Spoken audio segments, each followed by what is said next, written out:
morning. As long as we make the show, we can be the best or we can be the worst. So we can be the best thing you ever heard.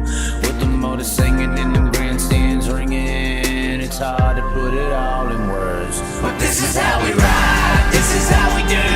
Riding mud, sliding up higher in the groove. Don't give a damn about the cash we're spending. With the time we got, we choose to play it on the go, to stay out on the run. We all high, wild, and some. Ain't telling you what's right or wrong or what to choose. Hey, but this is how we do. This is how we do.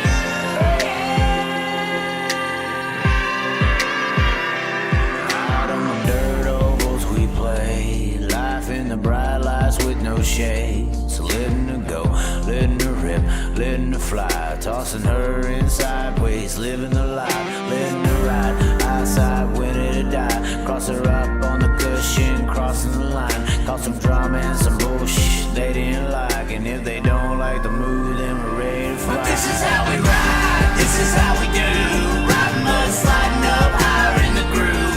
Don't give a damn about the cash we're spending. With the time we got, we choose to play it on the go, to stay out on the run.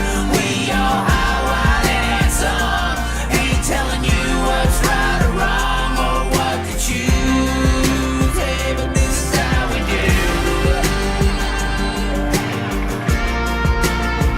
This is how we do.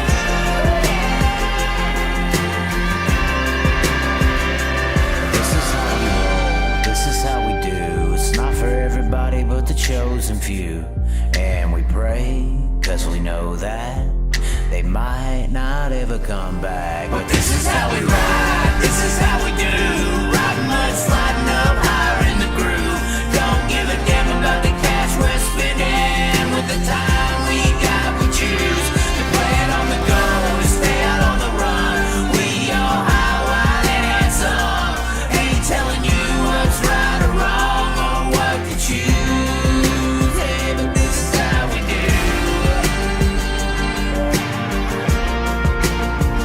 This is how we do.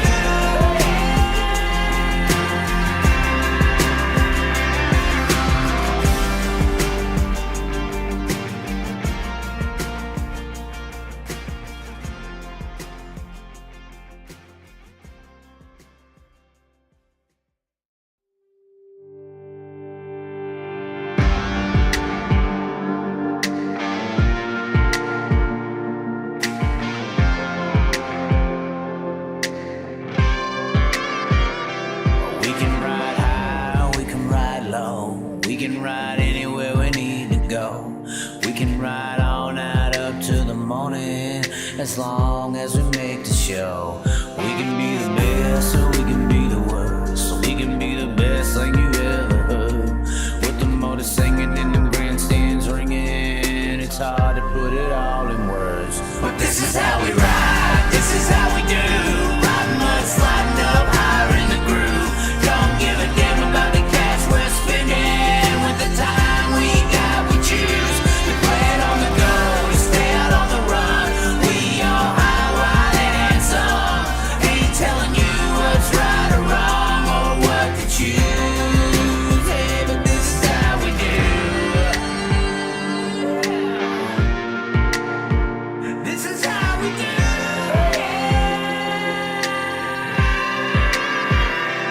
Out on the dirt ovals we play, life in the bright. Well, hello, lights with no hello, shade. hello, hello, hello, ladies and gentlemen. We are here today on the Facey Bookie page. We are live here on, or actually on YouTube. Sorry. Hopefully we just shared it all the way out there to the YouTube world. But we do have on the other line, we are very excited. There's one race out of all the races this weekend that is actually still racing, scheduled to race, and is getting all the biggest names in the world tuning in, and that is this Davenport Speedway, Davenport, Iowa. Yes, I call Iowa, since relocating up here for love purposes, the frozen tundra. But apparently there is a Thaw Brawl coming to the frozen tundra, and We are live once again. Luckily the page shared it there, but it looks like every single superstar you could think of in the dirt late model scene is all of a sudden switched or decided here in the last couple of days to head to the Davenport Speedway. Of course, XR Super Series racing action canceling, postponing, switching their schedule around at Volunteer Bulls Gap. And now everybody and their mama, you see Bobby Pierce, Tyler Erb, Brandon Shepard, Superman Jonathan Davenport. I mean, and the list goes on and on with the names that have decided to come to this Davenport Speedway event. And we have on the other line here Mr. Tony Izzo. I met you for the first time. God brought us together at Volusia. It was so random how I crossed paths with you. It was just insane. And now you were talking about being a part of the Davenport Speedway and that little video we put together with you. And now your biggest race to start the season, at least for sure, it's looking to be a good one now that you're kind of the only gig in town this weekend, it seems like, for super late model racing in the country. You really think it was a coincidence that we ran into each other at the concession stand area? I don't know. I don't know if I believe in coincidences or anything like that. I believe meant to be or not meant to be. It seems like it's meant to be for you to have all these badasses at your race this weekend, though.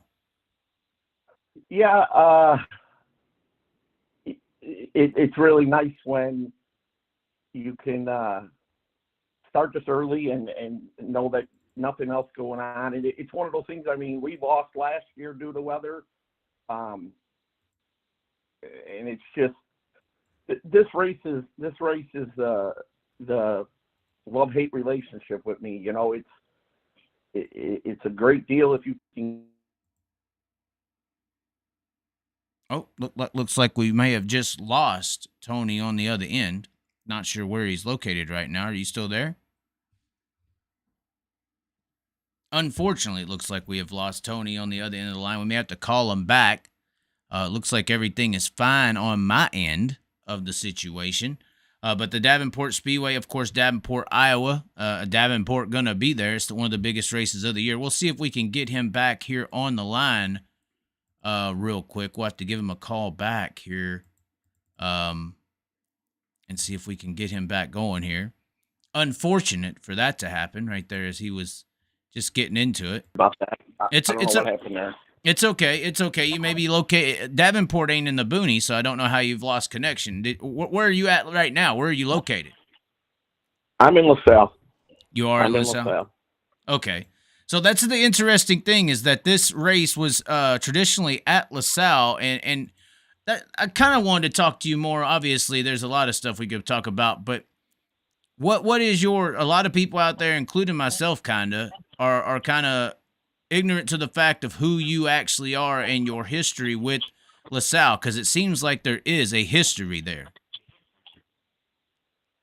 Well, absolutely. I think, you know, as time goes on, you become less part of history. I mean, I guess you become part of history, but people forget, and I guess I don't want to say overlook you, but it's, you know, in a world that moves as quick as it does today, it's like, great, you did that yesterday. What are you doing for me today? But as far as LaSalle Speedway goes, yeah, my family owns it. For the longest time, it was a whole family issue, you know, family-driven deal where my mom was there full-time, my sister was there full-time, my brother and me and this and that. When I was first racing in the early 90s, I didn't really have nothing to do with it. It was my sister, my brother, and my mom. And as time went on, and, you know, everybody, it seems kind of crazy. I mean, people are like, why wouldn't you just do it at LaSalle? You own your own racetrack, and you're doing shows at Davenport, and you're doing shows over here. It's all about being able to put on the best show you can put on. Well, my brother decided to take a different avenue in life because he's been so involved in it. My sister moves to North Carolina and goes to work for Ray Abraham promoting East Lincolnton for a couple of years, and got a job in North Carolina where she's very happy with living. And my mom was getting older every day, and it's just, the moral of the story is this Thaw Brawl is the most worked event of all the events that I've ever had and done. And I mean, I've done thousands and thousands of events. It just takes so much work with the weather. You got to work in between the weather this time of the year and everything. And the real reason LaSalle Speedway is not open today is the work. I guess I'm a perfectionist, or I'm or ADD, or whatever they call it. And I just feel like if I can't be at my best, I just assume not do it. I feel like I can be at my best at Davenport with the group that I work with there, and Ricky and Brenda, and their track prep, and just everything there makes a team that makes it work. What I love for it to be at LaSalle, where it originated and kept it going and everything else. Yeah, I mean, this whole Thaw Brawl was a crazy idea I had, and it all came from a negative, and I kind of jumping around here, but, you know, we got a phone call from the World of Outlaw group, and at that time, the Line Eye promoter, Don Hammer, said, hey, we need a place for the Line Eye. What about LaSalle? Everybody loves LaSalle, but absolutely, let's do it. Absolutely. So we did all kinds of work that winter, doing stuff as far as drainage and making more space and all the things that it took to have an early spring race. Well, come to find out, they didn't push as hard as we pushed to race. And when the weather looked bad, they pulled the pin on us right away, went right back to Farmer City the following year. And I said, you know what? We've done too much work. We've done too much all this to not have an early race. And that's how it came about. So instead of doing it the same weekend as the Line Night, we just went the weekend ahead of it. So it's a little bit of everything kind of in a nutshell. We could back around to it if you need to be, but the moral of the story is LaSalle Speedway just doesn't have, I mean, I just can't be at my best there. I don't know if everybody can see the videos of Ricky Ty working the racetrack all this week. Normally, if it was at LaSalle, I probably couldn't even be doing this right now. I'd be on the racetrack, working the racetrack, or I'd finally come in and start returning people's calls and everything else. So I'm one of them, want to have my hands in everything.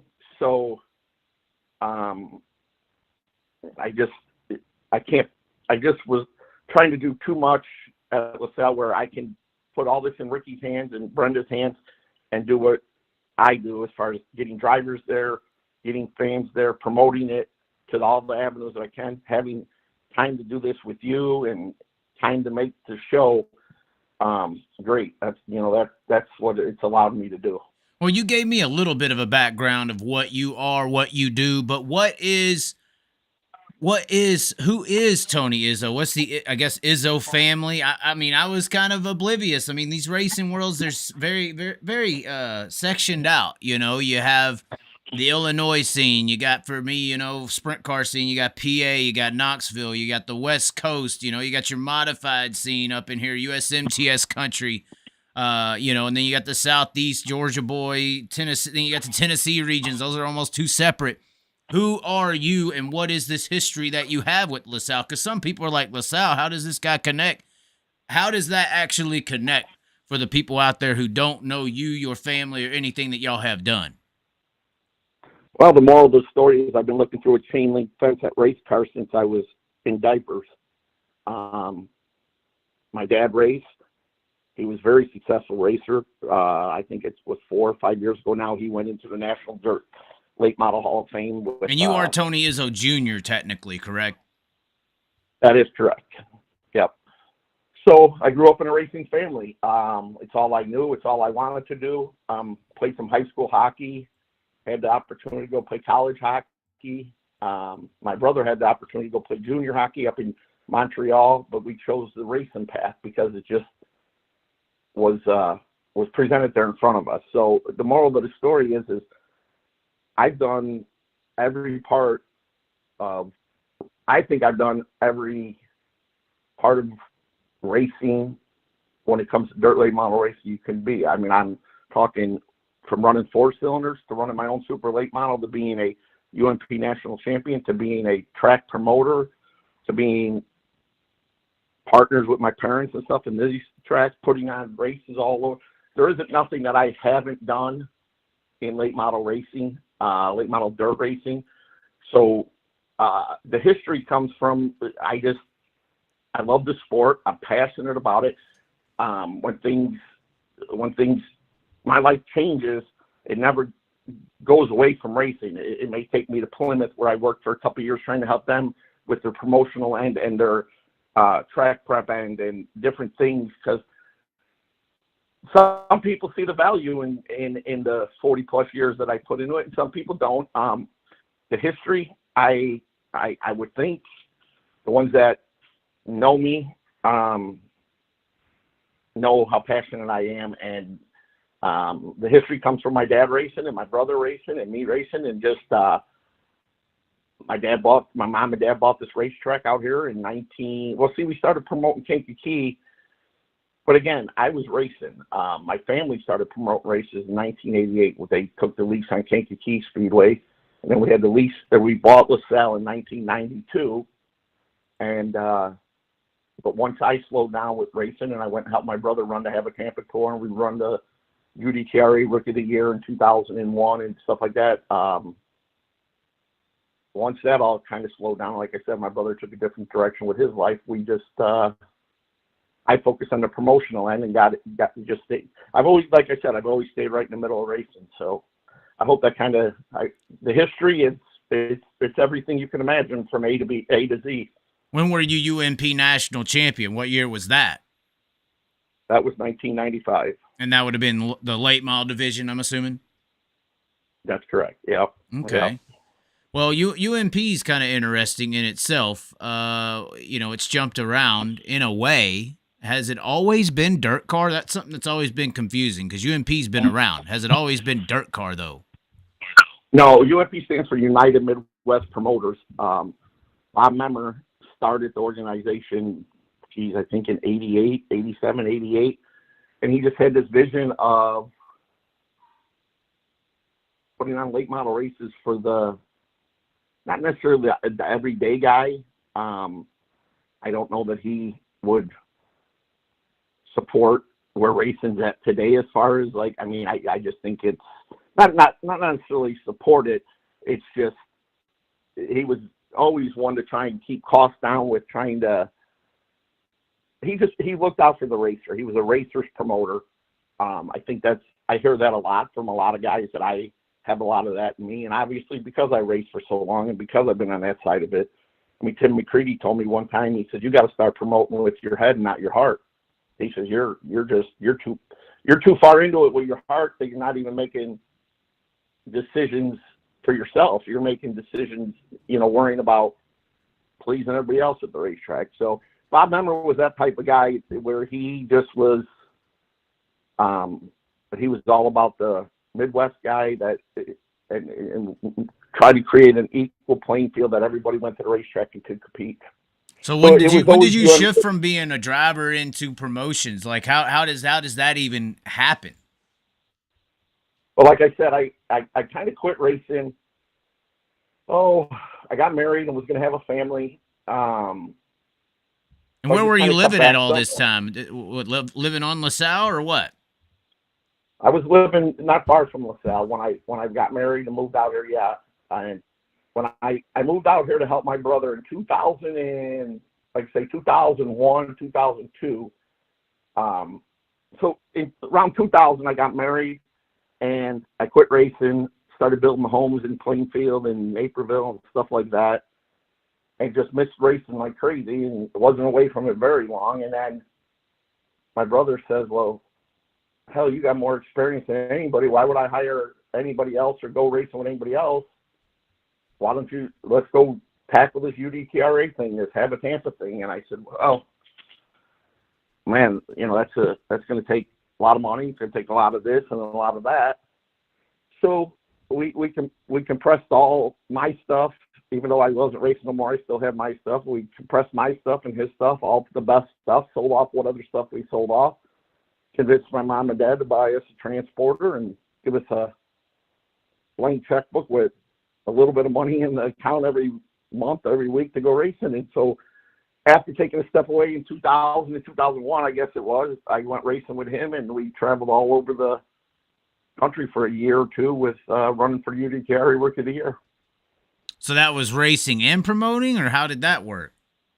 No, and then he raced for a couple of years, and then he had a child, my niece Ariana, and he decided to take time away from racing to be with her. And so again, I was at the point of, okay, now where do I go? We got all this equipment. I just spent 2 years on the road away from everybody with Joey, my brother, but is this really what I want to do for where do we go rest of your life? Where do we go from there type of thing? So then I actually got back in the race car for a little bit and piddled around. And then a guy came to me, he says, hey, if you want to get serious, he says, we'll help you get back going, financially. And financially it wasn't, he said, I just want you to kind of mentor my son-in-law and, teach him what you know and go racing together. Well, that turned into a whole season of racing, and we won the championship at Kankakee. And I'm thinking 2006, 2004. I may be way off on those dates. I'd have to look. But so we went a year or two after that. Like I said, we had some success and did that. And then my sister moved to North Carolina. My brother was kind of doing his thing with his daughter, and my mom was getting older. And I said, well, I gotta do something with the racetrack and help keep that going, because that's where the future is going to be, because I'm not going to race forever. So it was about that time that I stepped in and started helping with the promotional stuff at LaSalle back in. And who was running that at the time when you jumped in to help? Well, my sister was doing a little bit back and forth from North Carolina. She'd come in to run the Lucas races and the specials that we'd have. And she'd do a lot of the promoting and everything from North Carolina, and then come in on the races. And during the week, me and Joey would get their facility ready, and my mom would be here every day in the office getting everything ready. So it was back to the whole kind of family thing. But nobody, as it grew longer, year by year, everybody was kind of taking more time off. You understand what I'm saying? Carrie Ann was coming in less from North Carolina, and Joey was taking care of what he needed to take care of. And my mom's getting older, and I'm telling her, don't worry about being here. So eventually it led to almost being here on my own 2-3 years ago, and finding out that, man, it's just way too much work for her. And I ain't no spring chicken no more, and I was getting older and couldn't do what I used to do. And so that's why it sits idle today. It sits idle today because what was the year dates on that? So you started it, and then at what year? That I started taking over as promoter? Yeah. I got to think somewhere around 2008, well, here. You're talking about like post-recession? That's got to be hard in itself. A lot of race teams, that was kind of like the slump time for racing and teams and cars. Yeah, and where I kind of fell into I don't necessarily want to call it a mistake. I wanted to promote big races. I wanted the best here every weekend, and it wasn't, I guess, fair to my local guys that have been here for years and different things. I don't want to say fair. I wanted to make bigger. I wanted to take this place bigger and better, to think better, bigger and better things. And I made a choice at one time to just have specials only, thinking that it would be what would keep the race. All the choices were to keep the racetrack around as long as it possibly could be. So you got to make profitable events that will keep that going, because weekly racing at that point was definitely down. Well, it started down. There's no doubt that would start. That was the starting downfall of the racetrack. And even towards the end there, didn't have a lot of, and I appreciate the local ones that did. It's just when you looked at our lineup from night to night, whatever class it would be, all 4 classes, we didn't have a lot of. Let me back up here. We're only on, so we bought it in '92. We're only on our second or third generation here. when you talk about a Fairbury that's been there 100+ years, you talk about a Sycamore that's been there, or Santa Fe, all these racetracks that strive, they're on fourth, fifth generation. They grew up at the racetrack. You understand what I'm trying to say? They every time they had kids, they created a new race fan. LaSalle didn't have that, and we didn't have a lot of support. So the racers weren't guys that were local racers. A lot of racers had to travel. A lot of racers were from miles away, and that's still the problem with LaSalle. There's great race fans here, but there's just not enough of them. Whenever we have a race, people got to travel 100 miles to come here, and it's why our big shows, even though I say they stack up with anybody's big shows, they just didn't have the support and people, because that race fan that's in Davenport, Iowa, and that's another reason I put the shows on in Davenport. The race fans that are in Davenport, Iowa, they got to drive 100 miles, and it's just there's a lot of good race fans here in LaSalle. There's just not enough of them, and that's no slight on the LaSalle fans. It's just it's just there was just never enough race fans in this area, and we just couldn't build a following because I don't, there was just too much competition, just too much. If you were going to get a following, you were going to have to pull the cars from another racetrack and all that stuff, and that wasn't what we were trying to do. Well, most people look at Illinois and think like it's a race fan hub. Well, they always say, the argument, where's the best dirt late model racers come from? And it seems like, outside looking in, they say Illinois or, Georgia area. Is it one of those situations where it sounds bigger than it actually is, or is it just certain areas of Illinois? It's not a huge state. It's not gigantic. Is it just people are used to their local tracks that have the shows and they're just not willing to drive to it or race at them? I don't know what it is. And I don't mean to sound that way. Obviously, everybody knows the crowds that Fairbury gets. Is their weekly stuff down because everybody's weekly stuff's down? Yes. But the moral of the story is there is something to the fact that I think the Illinois fans travel. So they're going to go out to Iowa. They're going to go over to Indiana. They're going to go down to Brownstown. They're going to go over here. And that's what hurts the weekly racing over here, I guess. Joliet Speedway, not only the NASCAR track, but the dirt track, sits idle. Two beautiful facilities. It couldn't get fans. It couldn't get fans, from my understanding. Just like LaSalle Speedway, beautiful. And you ask people, and they say the race fans don't support it. They just don't support it. Everybody's, why are they going to the city of Chicago when they got a racetrack there? Nobody supported. We're our own worst enemy for it to be gone. I'm so thankful that everybody that ever came to LaSalle supported it. But if all the people that are telling me, hey man, don't get rid of it, open it up, everything would have came, it'd be open. It's the same. I don't know. I think if you went to Eldora for the World 100 and the Dream, there's more Illinois fans there than anywhere. And they travel. But you got a lot of Illinois racers so every time an Illinois racer, Dennis Erb, Bobby Pierce, Jason Fager, became somebody, they were gone. The second they got a little successful, they were gone. We're going to hit a tour. So there was no, you get out there to Pennsylvania and you got, what's the 22 car that runs over at the big track over there? Greg Satterley. Satterley, and you got Flinters, and you got a lot of them guys.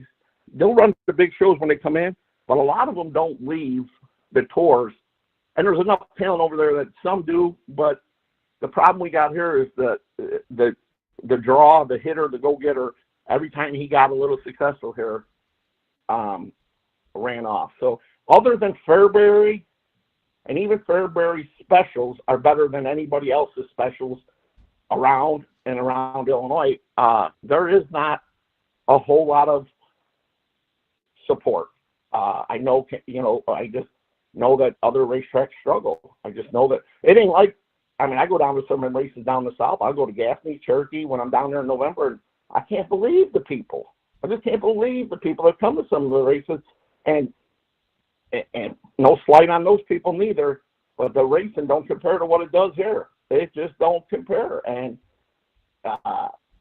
why, I don't know. And I just, it's a shame because I do feel like we have some of the best racers, we have some of the best tracks, and I mean, I could put the same race on at Davenport Speedway that I put on at LaSalle and have 30%, 40% more people. It's a no-brainer. I mean, it's a no-brainer because at the end of the day, I got to pay the bills. Is Davenport a bigger population to draw from and everything? Absolutely. So that helps, but I just think there's generationals at Davenport. Well, and I think the thing that helps Iowa a lot is every 100-ish miles or so, every county has a racetrack. It's just insane what Iowa you don't really get that down there in the South for sure. I don't know how prevalent. Oh, well, Fairbury, I do believe, is a county fairgrounds, isn't it? Well, it was a Legion. It was owned by the American Legion Hall, and then Matt Curl worked out a deal with them to purchase the property from them, and so it no longer is a Legion. But yeah, the fairground. When we first promoted and we rented and leased from a fairgrounds, it was like, man, this kind of sucks, But today, you're better off being a fairgrounds and renting from a fairgrounds because you can go in, put all these races on, and not spend millions of dollars keeping the place up. You know what I'm saying? It's kind of on the leasee or the person you're leasing from to maintain a lot of that. And it's kind of flip-flopped, to be honest with you. Like Peoria, they have a big population, and I really don't know why they don't. And they may do good or whatever, but I know it could always be better, but it's a generational thing. It's like them guys down in the South when you go to Gap. That's all they know. It's all they were born with a pacifier and a steering wheel in their hand. Yeah, but it does seem, I guess, like Fairbury, they have their big events, but it also seems like that's kind of like the only big race outside the Illini, obviously Farmer City. There's not too many other marquee events in the state outside of those two. Yeah, I guess you're kind of catching me off guard for me to not have a couple at the top of my tongue, but you're probably That's right. kind of exactly what I mean. I mean, that's kind of exactly what I mean. Yeah, and I think a lot of us, the one thing that I regret about LaSalle, and I have this talk with my family all the time, is even though we had Lucas Oil races here, so if you look, LaSalle Speedway has had everything. We've had some of these series you never even heard of. The Pros late model, the Stars late models, UDTRA, Have a Tampa, Lucas Oil, World of Outlaws, you name it, we've had it, and we're the first to do it in Illinois every time. World of Outlaws sprint car races, we were the first ones to do it. Back with Ted Johnson, I remember Ted Johnson and my dad having a conversation in the room, and my dad told him, if you give these other racetracks around me after I went out on a limb and paid all that kind of money to help you get these, to bring these guys here and everything, he said, we're going to have a problem. And back then you could kind of respect that. Hell, they race in your backyard. Today you could be racing across the street watching two races at one time. Right. But having said all that, I got off tangent a little bit. The one thing that I think hurt LaSalle, I never had that marquee event like you're saying. We tried. I'm not saying the Thaw Brawl can't be a marquee event because you have to deal with so many other issues, variables, the weather, guys being ready too early in the year, whatever. You can't do hospitality tents, and you can't sell a lot of sponsorship. You can't do camp. You just can't do as much as you can on these other races. And so right before we kind of, I guess it was 4 or 5 years ago, the opportunity come up to get rid of. So I I used to do 2 Lucas races a year. I do one here in LaSalle. I do one in Wisconsin. The moral of the story is I was going to do a Marquee Lucas race. We had everything in line. We were going to pay, I think it was $25,000, $30,000, 2-day show, blah, blah, blah. Salute the troops type of thing. And it was a Friday, Saturday. And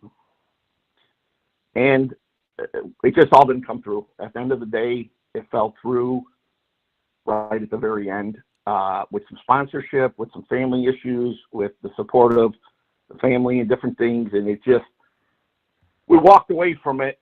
And I think it's what hurts us today. I think that marquee event keeps people coming back all the time. You understand? It's one of those where they mark it on the calendar and they come, and you know that you're going to have X amount of people, X amount of. So to your answer, yes, there's not a lot of marquee, but there's not, the real problem is there's not a lot of dates. We were late to the punch, even though we were first ones to do it, though. We always just did a one-off. We never thought about the 2-day 50s or the 2-day 20s and the this and the that. And nobody ever thought it would go to what it's gone to. And, you know, in talking this winter, I mean, I'll give you a little bit, you know, I think to get a good Friday, Saturday right now, and, you know, with my talks with Rick Schwally and Brian Carter and some of these guys that, you know, I had a group that I was going to do this with, and we were willing to pay up to $75,000 to win, just so we can get a prime Friday, Saturday. You know what I'm trying to say?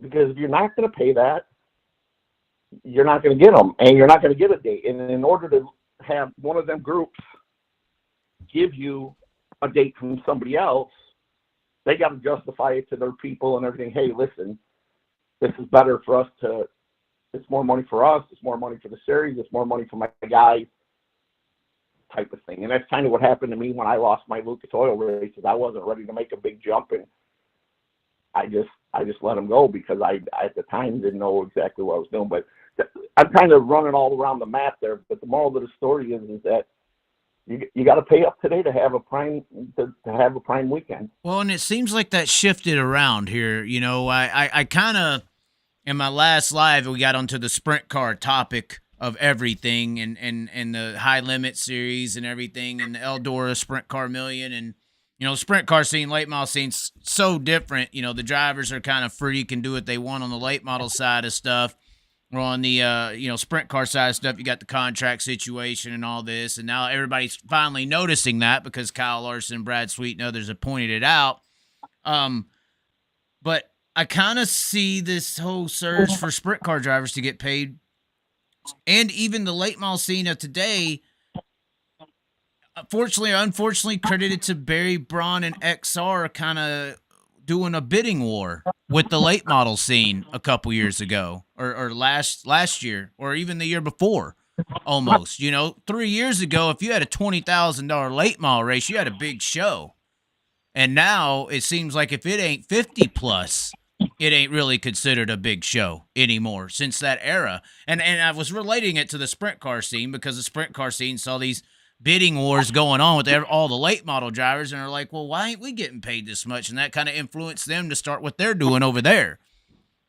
How has that XR kind of bidding war, and even Flow Racing Night in America, how has that kind of shifted what promoters have to pay now to justify getting a Jonathan Davenport or any of these superstars of the sport?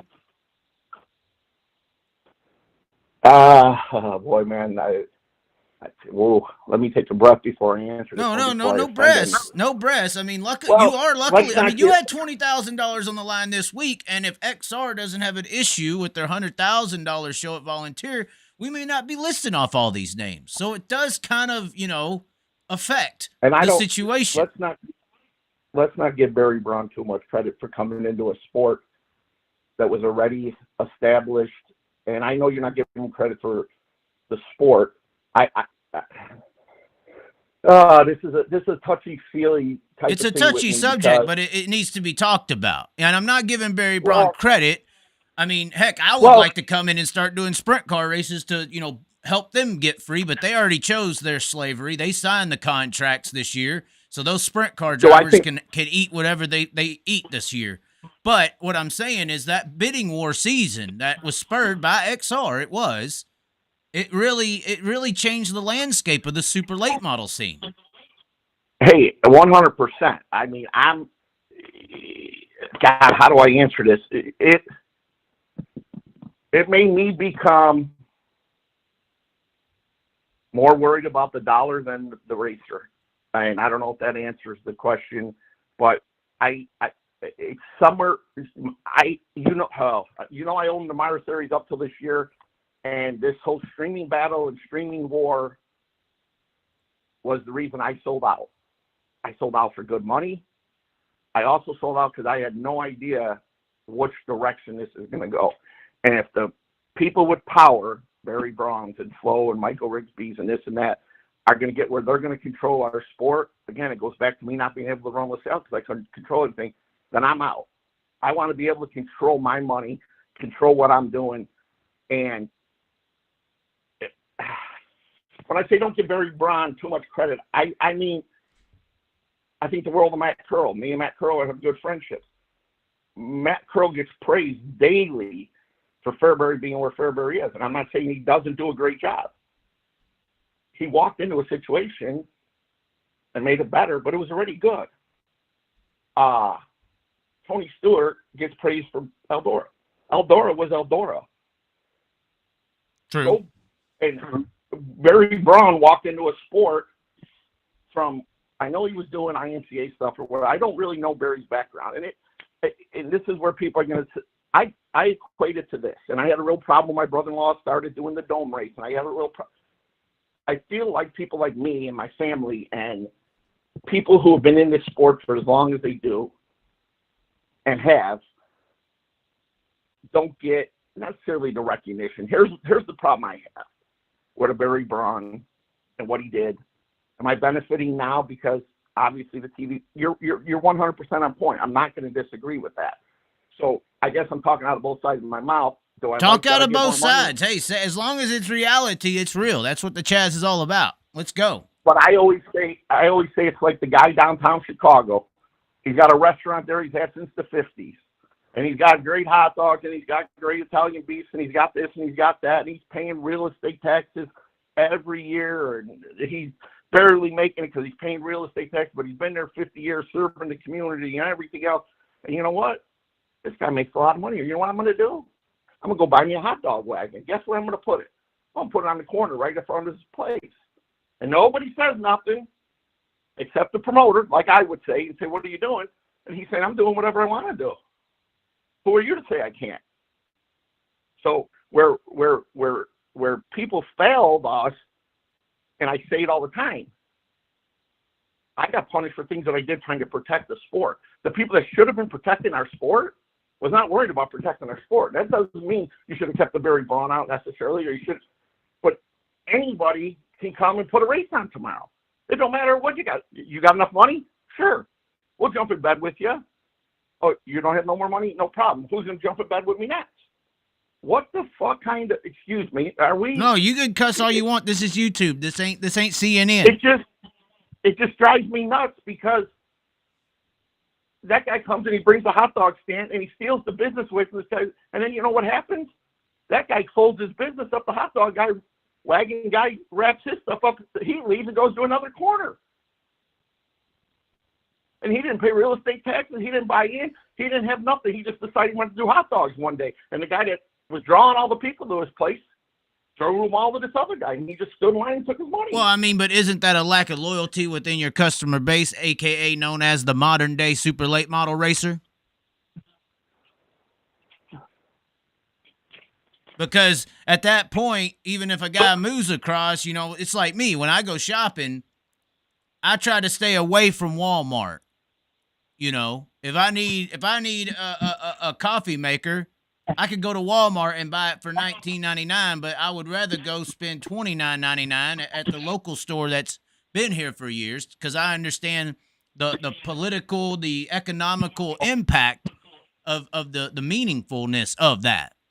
Not saying Barry Braun's Walmart, but I'm just saying this issue on if you buy that, if you go to that customer, if you go to that restaurant that just moved in, that's on the customer base to be loyal to the one that's been there all this time.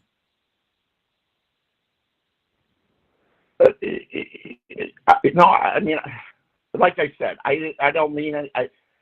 It's a touchy subject with me because I grew up in an era, and I'm not saying Barry Brown wasn't loyal or whatever the case may be. No, I'm not saying he wasn't loyal. loyal. I'm talking about the drivers supporting it. I mean, they could have all just not No. showed Oh, and said, hey. well, you ain't got no time, you know, I mean. Hey, I'm 100%, and again, I'm 100%. I just, like I said, I probably should just be. I've learned that the less I say, the better it is for my business. People want me to be phony. Phony don't sell no more. People like real. I understand, but you know what else don't sell no more? Loyalty, and I hate that. If you're loyal, you don't make money today. And loyalty went a long way when I grew up and when I was racing, where you took care of the guys that took care of you. They came back weekly and everything else. This racer today, these promoters, these sanctioning bodies, they could care less about loyalty to anything, anyone. I'm confused, and maybe I'm misunderstanding, and I was supposedly, and I hope nobody takes Flo and Lucas and everybody was kind of upset, like you said, with the Jonathan Davenport and with this guy, that all they did was run to the money. Has anybody, I suggested everybody go watch Full Swing on Netflix. It's about the golf with the Live Tour. Live Tour, Saudi yes. Arabia started, and PGA started. It's what late model racing's about. How did these guys that made millions and millions and millions of dollars off of what the PGA grew and built and did everything? Who cares if the PGA was making more money and should have been giving them more and all that? That guy's entitled to make as much as he can too. But the moral of the story is these golfers should not have jumped in bed with this other guy just because they paid more of $1. Because of $1. So I get it, Jonathan Davenport and these guys chase the money. But if we're going to allow them to chase the money, how do we just open the door right back up for them to be having flow specials at Jonathan Davenport's house, which I thought was great, and everything else? So were we mad at them or are we not mad at them? Are we upset that they went and did that? And if we just open the door and let everybody back in, they're always going to run the door down. And I'm not saying that I'm just saying that that's where it's got to, and that's why this is a touchy subject with me that I got to be careful. Again, please, I don't want Jonathan Davenport taking that the wrong way or anything. I mean,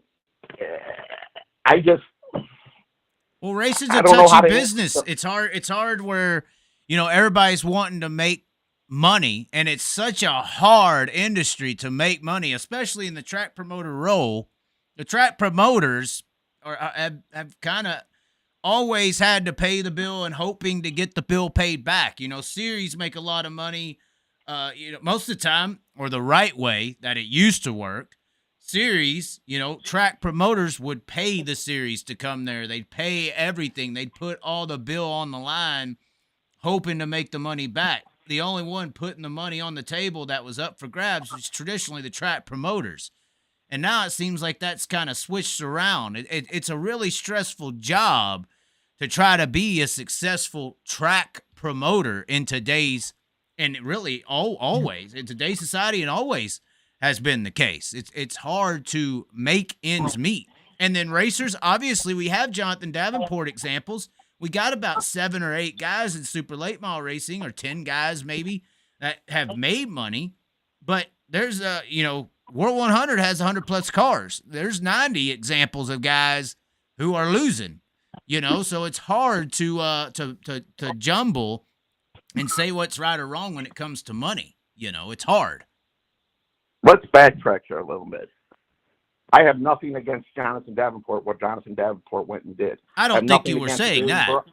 No. I have nothing against Barry Brown. When I say don't give him too much credit, I would say the same thing about me if I tomorrow would do what he did or anything. So it's not, and I don't know who I'm mad at. I don't know who I want to blame that it's gotten so out of control, or that it's gotten to this point that it's just I've been around it too long to see the most all sides of it, to feel the way I feel. I'm sure there is a lot of people that are listening to this and that probably think, what is he even talking about? That's the stupidest thing I ever heard. People are always supposed to go make money and this and that, and at what expense? But I just want to be clear that I don't like where our sport's at necessarily, but I don't know that it's in a good place financially for the drivers. I really think it is. For 2-3 years there, again, back to the whole thing. We promoted LaSalle Speedway like we were the ones that didn't try to charge too much. We didn't try to do this. We were always trying. But in today's world, you better get all you can get, because if you're not getting it, somebody else is going to get it. And you're going to be sitting with a racetrack empty. You're going to be sitting with a series gone. You're going to be sitting with all, and I don't know. I don't know. I sound like I'm backtracking and like I'm regretting what I'm saying, but it's just the racer for the last couple of years had a legitimate complaint. And it goes back all the way back around to you saying that I remember when World of Outlaws were getting paid way more money and getting way more fans than late model racing. I really do. But for a late model racer to tell you today, we're getting screwed. Look at all the money this guy's making, and look at all the money the TV's guy's making. Whether it was Barry Brown, which I agree with you, that helped open up. I'm going to tell you what really opened up the eyes. You want my opinion? A guy who's been involved in late model racing for when COVID hit, and they could still put on races for $500,000 or $50,000 or $100,000 or whatever they were, with no people in the grandstands. Hello, it woke up everybody's eyes to everything that comes through the front door is profit. Profit. We need to get paid more. Every promoter's crying broke. Everybody's doing this. I didn't do any races without fans. There ain't no way in the world. I might as well took a gun and shot myself in the head. Right. And don't mean to be that. I would have been committing, been the stupidest move I ever made. But when the racers sitting there going, here we are racing for $500,000 to win at Eldora, 50, whatever the number is. I think that's what really made people go, wait a minute, there's something wrong here. This doesn't add up. So we hear how, we need 10 more people to just make the bill, and we need 10 more people and we knew at the time that Eldora was always making money, and this place was always making money.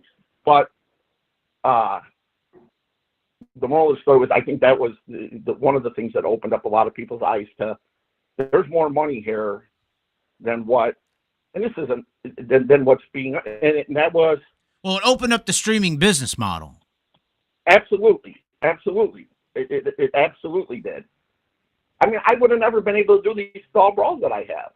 Everybody says, why do you push so hard to get this race?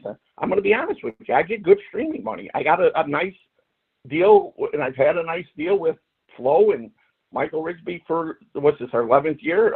Whether it was a dirt-on-dirt deal, it's bailed me out several times. I know a lot of people think that the streaming thing hurts, but at this time of the year, if you get a cold day or you can still have the race and still move forward. So I don't think, I think streaming has helped the racer in the sense that anyone that the racer says we need more money, I want to say you're getting more money every day. You just don't see it. You're racing for more than you've ever raced for ever. Well, and I also think that back to just to hit on that COVID era, we do have a little up in age fan base, just in general. There is some that's a little older that really didn't know ever how to use streaming or know how to use a app, And in the COVID era, we all got forced and trained on how to use these things. So not only did previous to COVID did streaming maybe save you on some races, but since COVID, it's just opened it up and multiplied the ability of how much you can make on streaming as well. Absolutely.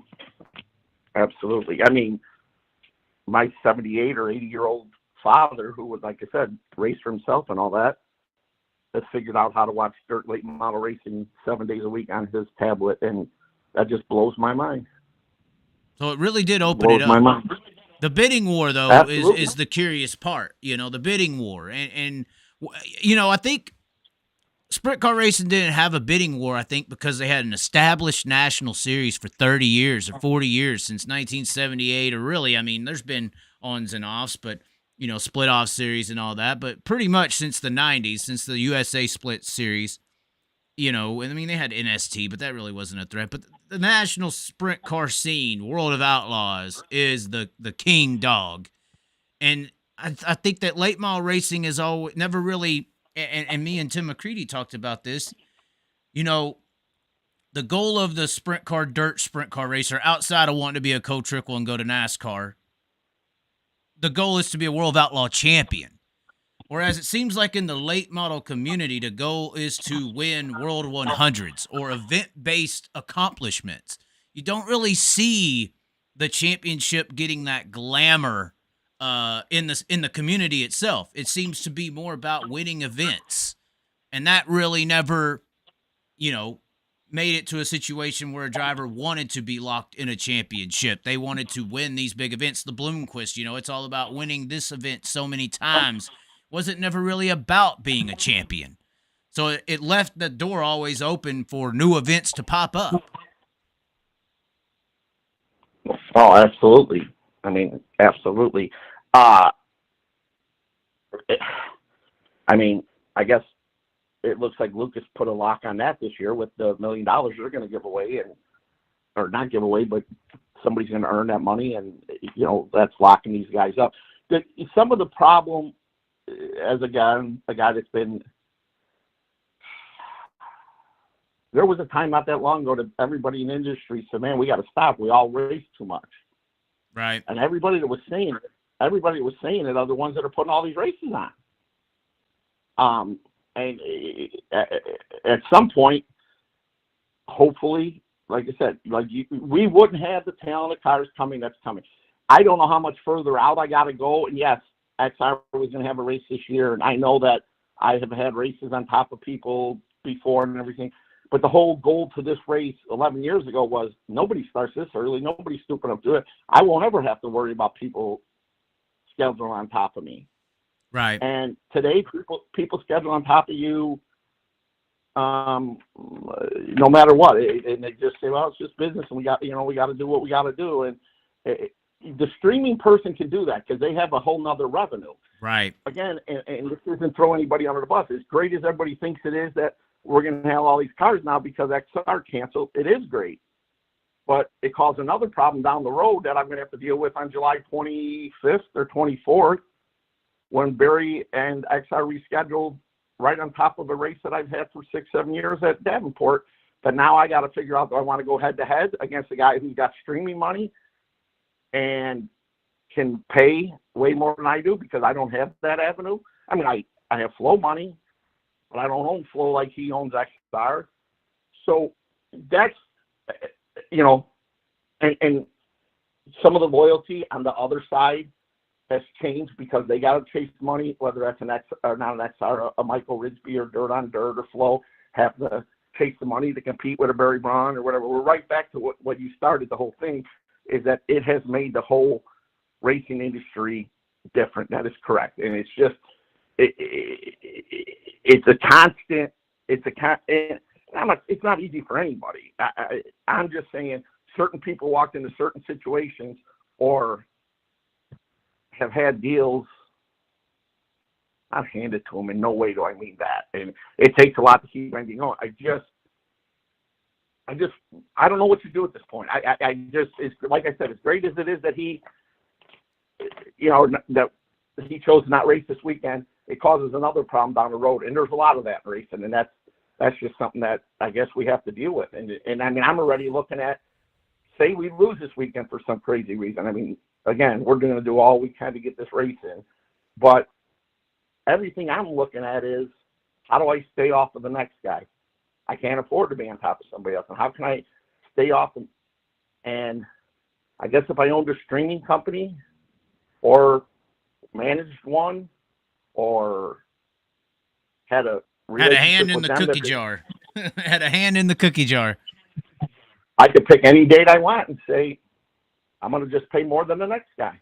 Right. You come know, to me. you made a good point with scheduling so early in the year. I was talking to some guy about that the other day. I don't know if it was on a live or not, but it's like logistically, if pre-streaming, if you don't have a streaming company, there's no reason to race in any other state but really Florida and Arizona at this point of the year. You shouldn't even really be putting a green flag on a track till maybe mid-April, about when Knoxville kicks off.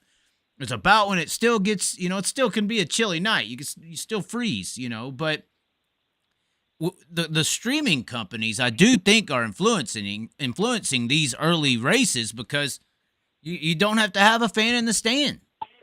As long as you got cars on the track that people want to see, you got every single dirt racing fan at home because it's so cold outside, and they're going to tune in and buy your ticket to watch it online.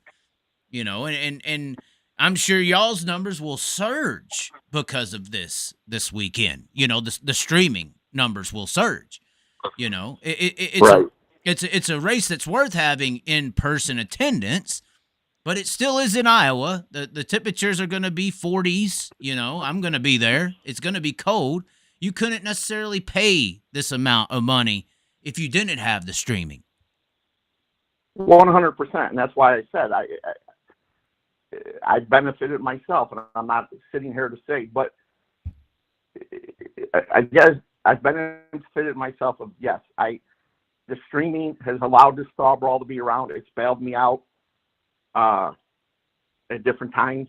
I was renegotiating my streaming money for this race, and the question was brought to me, why the big ask? Meaning, why was I asking for so much? Well, it's simple to the fact of, like you just said, I'm locked into a number, period, no matter how many people are going to watch. Are more people going to watch now because of there's nowhere else to go, nowhere else to do? Absolutely. I'm not saying that. It's just the big ask at the start is, if something like this happens, now, I'm not saying that the streaming company shouldn't benefit. They should. They're putting money out for me to have this race on it too. I guess I want to be able to have enough money that if come Friday of this week, it clears, but it's going to be in the 40s, and we know we're going to take a little bit of a hit at the gate, and we push forward. I don't want to have to pick the phone up and tell them, hey, we're not going forward because you didn't want to give me the ask. You didn't want to listen to me or agree with me when I was asking for X amount of dollars. I want to be able to say, hey, that's too much money for us to walk away from, and we can do it and break even, keep going forward. And that's what we've done, and we've done it in the past, and we're going to do it again this year. It just would be easier to know that. But the streaming things all changed too. Years ago it was about people who bought in on pay-per-view. I mean, it's all about subscription-based today. So, at the end of the day, if we're creating new late model fans or new racers every day, when I was educated on the thing about, it's about getting new subscribers, I said, so basically you're talking about new fans. So you got to grow the sport through the streaming. I just felt like there was going to be a time that it plateaued, and it's just not gonna. It's not gonna catch up to what. I don't know. I guess they're getting new subscriptions all the time, which well, means new fans. I don't know. My one argument to this is I don't know how it's. The one negative to me with subscriptions and these, streaming companies, I don't know how you're going to convince a new person to spend $150 on Flow who's never heard of a dirt. I mean, the sport's so in the damn dark to begin with.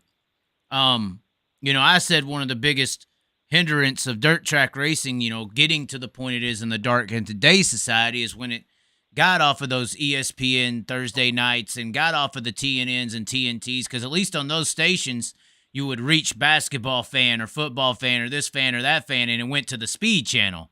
When dirt track racing went to Speed Channel, it segregated the fans and people it was reaching to racing fans only that it was being exposed to. And now, in the streaming era, I see that as the next step. Now it's segregated to race fans who are willing to pay as well that it's being exposed to. I don't really know outside of YouTube and Facebook clips how streaming at all is promoting to new people. And I don't know how you're going to convince somebody who's never heard of a late model before to spend $150 to watch it on their phone. I don't see how that's as far as streaming, as far as getting what we have out there to fans who can't attend. That's what it does do. But as far as promoting the sport, I don't know how the actual stream itself is promoting it at all. I don't know any random person who's going to pay $150 to watch something that they've never seen before. Correct. That's not going to promote anyone who's trying to say streaming promotes the sport. The only avenue of promotion we have right now with the streaming companies is YouTube and Facebook clips. That's it. And then for some reason, we only really want to promote fights and people, destroying their race cars and laughing about it and all this stuff. We don't really, it doesn't seem like the hit pieces that get all of the attention are great racing action. That's not what's representing the sport apparently anymore. So. Well, and that was something when this was starting to take off in that direction, and I'd have a voice at a promoters meeting or a group of us sitting around or a bunch of promoters at PRI or whatever was, and I still don't think we're there, and I think it's something that we need is there's got to be a reason Clint Boyer and Jeff Gordon and Dale Earnhardt and all these guys are in the booth. So if they say this is happening because of that, it's believable. They've done it. They've been there, done it. So I said to whether it was whatever streaming companies, whatever sanctioning, make sure we sell the sport the right way. Because if we're selling the sport through the streaming end now, let's make sure we got people that are telling it the way it really is. How is streaming promote the sport? I still don't. I'm disconnected. Clint Boyer, how did that connect? How does the Clint Boyer reference? What do you mean by that? Meaning the reason he's in the booth for NBC and everything is that when the fans watching it on TV, whatever he says, it's more insight to that fan and go, that must be real because he's done it and did it. Okay. We don't have nobody in the booths or on the streaming that has ever drove a race car as far as I know. Well, I've drove a race car, but continue, yes. I'm talking the live streaming of the events. So I'm sitting with some buddies at one time, and I guess, and he's like, hey, is there something wrong with that guy's car? Why? Why is he swerving back and forth? I said, oh, that's to keep the tires hot, keeps them clean. I said, to get hot and get soft and the pores fill up. And no, there's something wrong with that guy's car. I'm saying educate the fans to say, no, this is what they're doing. We talk about so many other things in the concession stands and what we got up in the booth. Right. This guy and that guy, and it was great over there. And did you get a chance to go see the flea market? And again, it's just me being passionate. It's not me being negative. The truth is everybody that's listening that knows me, and me and you are just starting to get to know each other. Me being honest and passionate has cost me more than it's helped me. So I have a tendency now to pull back. And again, if I've offended anybody in this story, please do not be offended. I don't think less of anybody. I'm just stating the facts of how I see it, whether I see it right, wrong, or indifferent. I just think if we're going to stream it and we're going to do it, let's spend a little more money too, making sure that we're educating the fan that's watching it. Well, yeah, you could have, that's kind of on your announcer at that point. I think that flow when it's the, Ben Shelton, Dustin Jarrett kind of, I think what Flo did with the Lucas Tour down south was a real good combination. Ben Shelton's really knowledgeable in the sport and the people, And the when you get Essex in there, I mean, he's an encyclopedia to everything that you may need to know about a damn late model. And then also you sprinkle in there Dustin Jarrett, who's got a real good voice and knows what he's doing. But you don't have those sets of people at every streaming event, that's for sure. And sometimes there is some announcing out there, even on some big events. And I'm like, what is this guy even talking about? Why do we care about this aspect of the sport? I think the unfortunate part of that is when you are watching streaming is, like you're saying, addressing new people. I don't think you're addressing any new people at that point. I don't think any stream is addressing new people. Maybe if Flow or Dirt Vision would like get into some agreement, like this is what I think people don't care about. I think a lot of these streaming industries, they just don't care about anything but the making the money part. Because if they cared about expanding the sport, they would be thinking about how could I possibly do like a simulcast deal with all the Hooters restaurants or all of this chain or something like that, to where I have my Flow racing events in these big sport chains, and it's expanding the sport and growing. They're not even thinking about stuff like that. They're just thinking about which race can I put on bigger than the other guy and get the bigger names so more people tune into my stream. And I've even seen regionally based ads. This is how bad it is. I've seen regionally based ads on Flow. Like I've seen ads when I've been up in Iowa watching a race. I've seen the local car dealerships ad on the Flow broadcast. And I've been in other parts of the country, and when I'm watching a Flow broadcast, for instance, there'll be a local areas ad in that one. So they're not only getting ads in generalizations, they're going out and picking local ads from different regions. So they're more so worried, or I think most of these people are more so worried about ad revenue, making money and subscribers than expanding the sport and introducing it to new people. Without YouTube and Facebook clips, this sport has zero promotion to new people. There's no way. I don't think either one of the big streaming companies sell our sport to the public at all. Well, no, it's bottom dollar and ego. We deal in a very egotistical based industry. There's a lot of ego out there. There's a lot of sponsors on cars just to say I'm a sponsor of the car. It's not like we have really any sponsors in this sport that get a return on investment. The numbers that I'm hearing, and I guess I don't have an exact number, but when you hear numbers are outrageous and there was this many viewers and all that, the one talk that I had with some of the Flow people and everything was, because they get frustrated with us sanctioning bodies when I was Mars, and they get frustrated with us and the racers and everything else about always asking for more money, and they're like, well, there's only so much to go around. We got to pay this guy. So I said, my question is then, why are you not taking the analytics and taking the numbers and selling our sport to Pepsi, to Coke, Busch, Anheuser-Busch, everything else, and saying, we're not going to take our own money and give it back to the sport. We're going to take, I said, Flow should have I've met some of the marketing people. They should have 2 or 3, 4 people that are nothing but full-time trying to find money for the late model dirt racing. Instead of doing what you just said is, why do we really need to do that? We'll just throw another $25,000 towards this guy, and we'll get his race. Right. Well, what I was also saying is, like, for instance, at Davenport, if you're trying to sell a sponsorship or sign on that racetrack, or even LaSalle, but Flow is going out to the regional businesses and selling the broadcast advertisement to a larger audience with these numbers you're talking about. I mean, that's a double whammy to the promoter itself. I've seen local car dealership ads on Flow. Right. That means they're going after the local sponsors. Why not, like you said, why not go after the Pepsis and the Cokes if you got these big giant numbers? Why are you going after the local car dealership that really needs to have a sign at the racetrack? Yeah, we fought that. We fought that. That's always been a problem.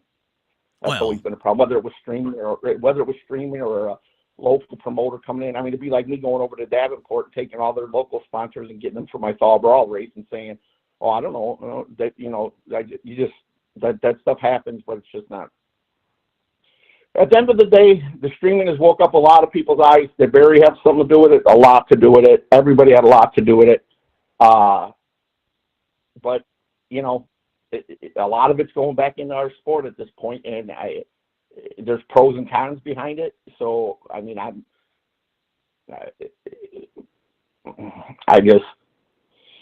not crazy about where our sport is, but it's way too far gone to fix it, and I don't even know how to fix it. I don't even know what the fix is or what I would be wanting it to look like or whatever. But you can't tell me that when me and you are standing up there on top of the truck at Volusia and the grandstands are packed to the gills at 40-degree weather like it's going to be at the Thaw Brawl, and it's packed every night, that it doesn't have something to say about knowing that the fan can come there and know who's all there competing, because there's not a race down the street. There's not a Lucas race. We're not sure who's mad at Lucas now. We're not sure who's mad at Orval. We're not sure who's running it no more. He jumped off and he jumped over there, or he did. There had to be something to the fact Volusia was more crowded. And all these racetracks are crowded. I mean, East Bay, you know, everybody says it's East Bay because they keep saying it's going to close. So everybody wants to get there and get a lasting view. And if you ask the streaming world, Kyle Larson was the biggest reason that the grandstands are packed, but the second biggest reason is that they've brought late model racing to their living room, and now they come to the racetrack. And I don't know if I'm ready to buy that one. Yeah, that's going to be a hard sell to me. It is odd how we did have this chase the money year kind of last year. And now this year, it seems like everybody's committed to a series. You know, and it's also odd how I was talking about this 2 years ago. I got some inside info on this, but it came to fruition. I was talking about it all season last year, but it came to fruition this year with the deposit system that's out there now. Something like the late model teams had to put down a certain amount of money to be a series driver. And then if they're there by the end of the year, they're going to get that deposit money back. And that's kind of to hopefully defend themselves against these event-based kind of guys, you know, to where they can't just jump ship and take all the benefits that they got for being on the tour to begin with. Well, yeah, I mean, absolutely. I mean, the reason you see so many guys committed to both tours is both tours stepped up. Well, yeah, but once again, unfortunately, don't want to give credit, but that seems to be because of the situation that occurred, the XR situation that came in there. Why is it that the people within the industry seem to be, I don't want to say okay with, you know, flow, because it seems like there's a lot of traditionalists, we'll call it, in the sport saying that, you know, series and track promoters are a little upset that these streaming guys just showed up and started being able to put on these big giant shows and get all this respect and all these glamours and all this attention, and they ain't really got the time in it. It seems like Rigsby and Flow is a little bit more accepted than Barry Braun and XR. Is that simply because of the background that Rigsby has within the sport? Who were you talking to before you started this conversation with me that you're touching all the touchy spot points with me? No. This is my opinion. I know. I don't know if it goes back to what I originally said. Is that I guess there's people that just feel like, you know, that he put in more time, or that they go back to we're letting somebody come into our sport that. Well, it seems like they evenly had an issue with just the streaming companies being able to do what they were doing, you know, out of nowhere, like the series and the promoters and everybody putting their regular shows on. It seems like when the streaming companies in themselves was able to come out of nowhere and just start putting on extremely successful events, that was bothersome to the system that was in place. Yeah, that's all I got to say is, yeah, I don't know. I don't know. Something I struggle with all the time is well, I know in this sport sometimes the love of the sport can bite you, and it's hard to satisfy everybody. It's hard to make racers happy, you know. I mean, I haven't done nothing with Barry and haven't pushed this with Barry. Have I had conversations with him? Sure. Do I think there's something that would work with him? Sure. Have we talked about big money stuff? Sure. But you see that I haven't done nothing with him, and that goes back to I don't feel I could ever. And at the end of the day, I guess I should, because if Michael Rigsby, who I've had a working relationship with since day one, gets upset, we know he'll take me back. And I don't mean that in any bad way. It's business, is what he'll say. It's business. Or they'll say it's business. So I guess at the end of the day, I feel good that I stay loyal to the people that were there, that started with me, that I've been with. But it's just funny when we have to go and sit down for renegotiations and I get asked, why the big ask? Why do you think you should be getting that money or you need that money? And I say, well, I have turned down a lot of other stuff to be loyal. Is there a value on that? And they kind of look at you funny and you think, man, where has our sport gone? Where is it that a guy has turned down doing stuff with Barry, this, that, and other thing to stay loyal, and then have to explain why he feels, after being in the industry for 40 years, why he feels like I'm sitting on the panel of being judged, and I'm sitting there, and I'm not saying they should just say, here's an open checkbook, but hey, you've been doing this a long time. We've been doing it a long time together. If that's what you think we need, we'll make it work. Well, it seems like if you want to put on any kind of race that's going to rival or attract these bigger names, you almost have to start with negotiating with some type of streaming company, because you're going to have to benefit from some type of streaming revenue to keep up with what the streaming companies and all these bigger events are able to do. Well, I tell everybody, I got on the right side of the streaming. And again, if that sounded like a slate to Michael Rigsby, it's not. I wouldn't be where I'm at today without dirt on dirt, Michael Rigsby and Flo. And he, I would hope he would think the same thing of me and the big races that we were doing back when he was driving around in his van and we were doing them. Whether that's irrelevant or not, the moral of the story is that,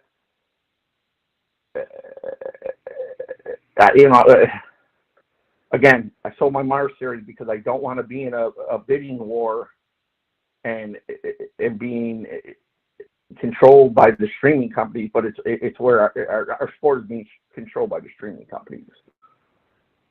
I mean, when I say streaming companies, XR, Flow, Mav TV, whatever, the deal that Flow cut with Mav TV and everything else that allows them to go ahead and have this big money race, and Eldora takes the race on. All that is it's all based off of the financial support that comes with it from the people.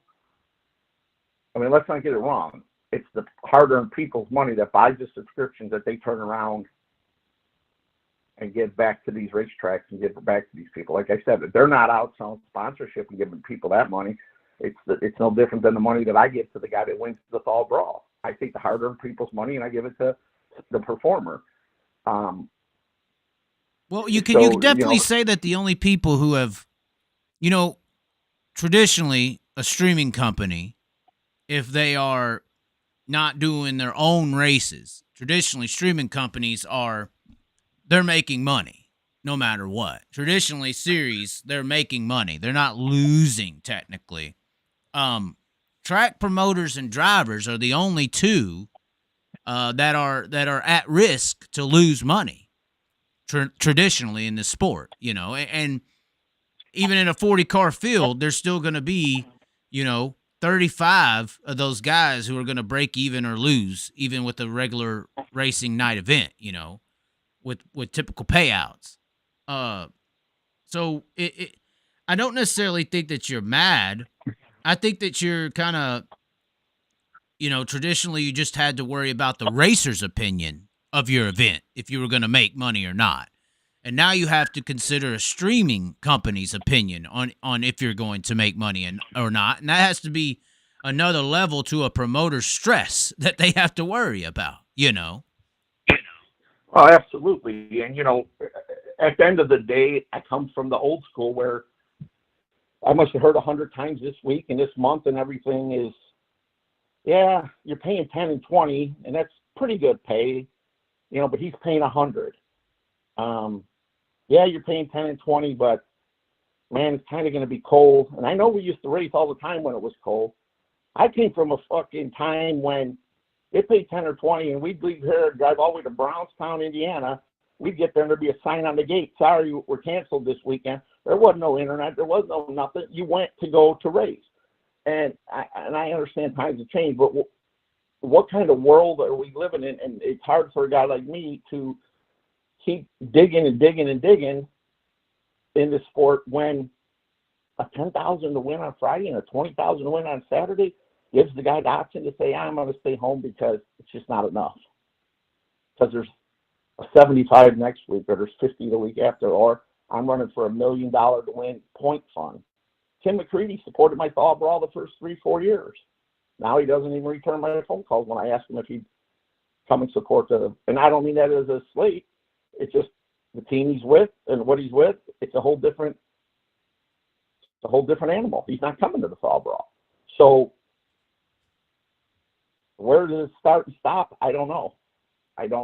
Yeah, it seems like it's coming. It's at a situation where a guy like you or a promotional group or anything like that, track promoter, could put on a super late model race, pay decent money, and get a showing. And with the money that's asked today now, it usually is a streaming company that is going to be able to afford to put up the money that's going to be able to attract a driver of a high caliber, because the regular track promoter just can't do it without all these different revenue streams to be able to make it happen. You're going up against the series, you're going up against the all these different, minimum pay now, I guess you would consider it. The race fan that thinks that streaming kind of hurt racetracks and everything, that isn't what happened. It's that when we bring, so you take a local track that brings a super late model race there for the first time in 20 years or 15 years or whatever, and they go, what the hell have I been sitting here watching every week? I've been watching Jimmy, Joe, Bob in the street stock, which we need those guys too, but they're like, holy shit, there's a whole nother world out there. And you know what they do? Where are those guys racing it next week? Oh, that ain't too far, let's go there. And that's what hurt local racing anymore. It wasn't the whole, we're going to just stay home and watch it. At the end of the day, I get a printout of the people who buy and watch the race and all that. And I think people would be surprised at how many people outside of a 150 mile radius, inside of a 150 mile radius, buy the race and come. There's not that many people. So at the end of the day, the streaming is not keeping 200 locals out of your grandstand. It's just not happening. That's why I said the streaming thing is a great. I have people in Alaska watching it. I get a portion of that money. I wouldn't have got a dime from the guy in Alaska. He'd have had to drove all the way here from Alaska. It wasn't happening. Well, and I said it the other day, any track promoter's worried about a guy who's within 30 minutes staying at home watching a stream instead of coming to your race. Those are the fans you don't want there anyway. That's the fan that ain't going to buy a hot dog. That's the fan that ain't going to buy a T-shirt. That they ain't going to. Those are the fans you really don't want at the track. Right. Well, I'm glad you brought that up. That'll get us off this streaming topic. It seems like a lot of people don't get to hear the track promoter side on the streaming topic, especially track promoters that are trying to put on $20,000 to win events. So it's an opinion that I don't think that you're alone in. At the end of the day, streaming it's good. It's just I think it's going to be something that's going to push me out of the sport quicker than I want to be. And maybe that's why I have a foul feeling for it. But let's talk about the fan that you just said that we don't want coming. Can you explain to me the fan that gets on that posts like today and says, do you guys know it's going to rain all weekend? And I guess the reason I want to address that is maybe I'm missing something. What is this guy's intentions? I mean, if we just gave a free speech to everybody in the world, do they not think that we're monitoring the weather more than anybody else? That suddenly he becomes Captain Obvious to tell us that it's not going to happen? Okay, what do you want us to do? Quit trying because you see a forecast different than the rest of us? I always tell everybody, and I've had this at the drivers' meetings at my racetrack. If you don't like something I did or it's something, come and address it with me. Let's see if we can fix it. If we can't and you choose to go somewhere else, good luck. No hard feelings. I've had bad meals at Olive Garden several times. I've had bad meals at Denny's. I did not rush to my phone or rush to my computer and tell the whole world to not support Denny's. You know what I did? I quit going to Denny's. I don't have to. Why do people have to be? If you think it's going to rain, turn to your dog, turn to your cat, turn to your wife, and say it's going to rain this week and I'm not going racing. And be done with it. Why hurt the people that are trying? You're not a real race fan. You're just not a real race fan. You're just somebody with a voice that gave you permission to be an idiot. Sorry. No, I mean, those people are across the board. I mean, it's not, and it's the same people who, after the race night's over, you know, it's always the track was too heavy, the track was too this, you know, it's there are a lot of people who are damaging the sport they so-called love more than anybody.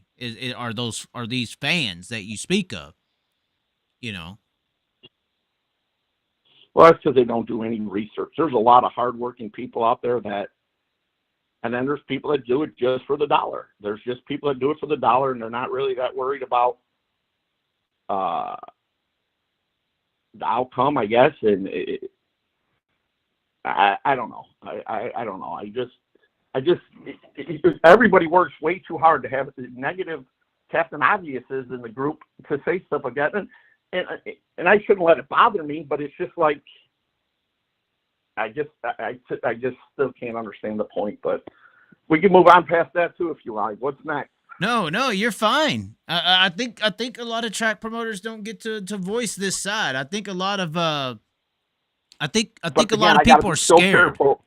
They're scared. I got to be so careful though, because right. when I state my mind, if people take it, they mistake my passion for ignorance, I guess is the word, or they for arrogance or crying or whatever the case may be. But anybody that truly knows me knows that I have the sport's best interest in mind. So when I say something, please understand that I'm taking it from 40 years of being around it, being taught by my mom, being taught by my dad, and being taught by... I go and sit in grandstands at races and listen to the fan and try to learn what the fan's thinking and everything so I can be the best person, promoter I can be. Ricky Ty does a lot of it. We sit in Brenda and we sit at Florida and we're constantly educating ourselves to be better. We don't need to be, you should have did this, you should have did that. Oh, you should move this. I've had 100 phone calls about moving the show up an hour. Do they not think that I'm not already considering that? Do they not think that I got 100 dates on my desk here of a makeup date? I mean, these people got to start giving some people credit. And it's just, let us do what we need to do, because at the end of the day, we're passionate about it and we want to do the best we can do for it. If it was about $1, hell, say all you want and everything you want, and we're not even going to work the race. We're going to do shit. But it's do all the work and still have people complain. I don't get it. Well, I think if you see no effort. Well, I think we're in a sport that I think it's real hard. I think when you're in a sport that you love, sometimes the money isn't the payment, and I think sometimes that can be good and that can be bad. I think it opens yourself up to be used, because some people would enjoy doing what they're doing, and announcing, promoting, whatever, and just do it for free, but everybody's got to live and everybody's got to survive. The fans that you're speaking of, it's not like we all don't have cell phones that see the weather reports and the weather's always changing and this, that, and the other. I think, we all have different roles that people are critical of as well. Everybody wants to voice an opinion, which is great and grand, but I mean, sometimes it's not necessarily beneficial to or sympathetic for certain positions in the sport that have to be filled. Everybody wants to be that "I told you so" guy. I told you so. I was the first guy to put it out there. I told them it was going to rain. Great. Let me run down to the local trophy shop and get you a 4-foot trophy that you can put on your mantle that says I was the first one to say it was going to rain at Davenport. You're the big winner. I just don't understand it. But again, I'll be a better me when I don't let that stuff bother me. But you can't. If it don't bother you, then I'm not doing my job. Do you think a lot of track promoters share the similar feeling as you? I think, like I said, I think a lot of track promoters are scared because I feel like in a track promoter role, you're trying to make everyone happy, and that's almost an impossible role to fill. Oh yeah, forget trying to do that. You can't.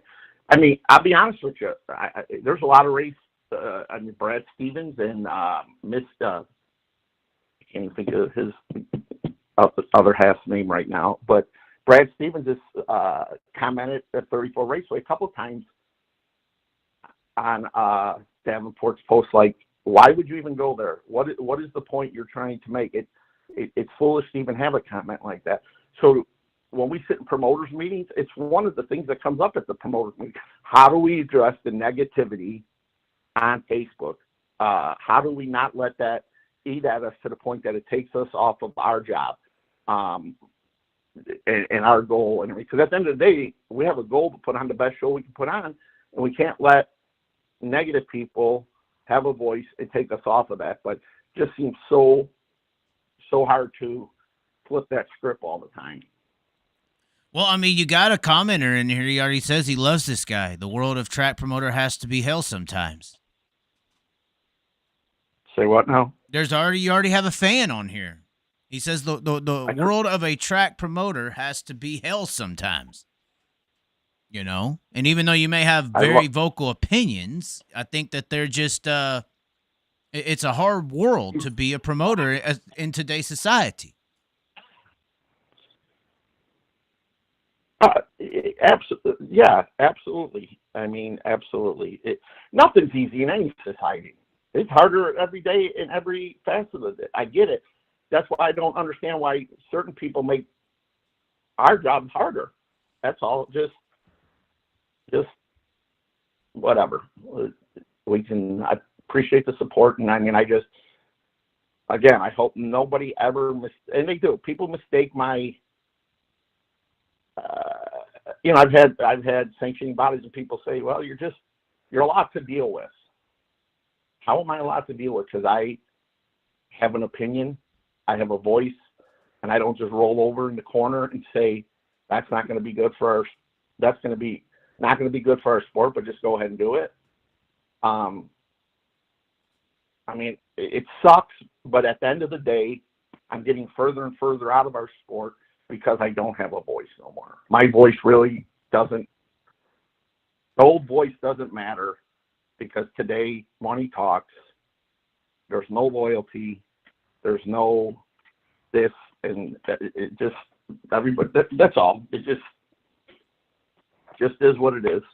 It really sounds like you could be president of Track Promoter Voice. I feel like a lot of track promoters could pretty much line up with what you're saying. I feel like the traditional track promoter feels not used and abused, but definitely left out on making differences like they used to. Yeah, but when you they used to say the squeaky wheel gets the oil. In our sport, the squeaky wheel gets sent to the corner and don't do business with him because he's making us all look like a fool because he is smarter than us. And not necessarily smarter enough, but, we never thought of that. Yeah, he's right. Oh, this.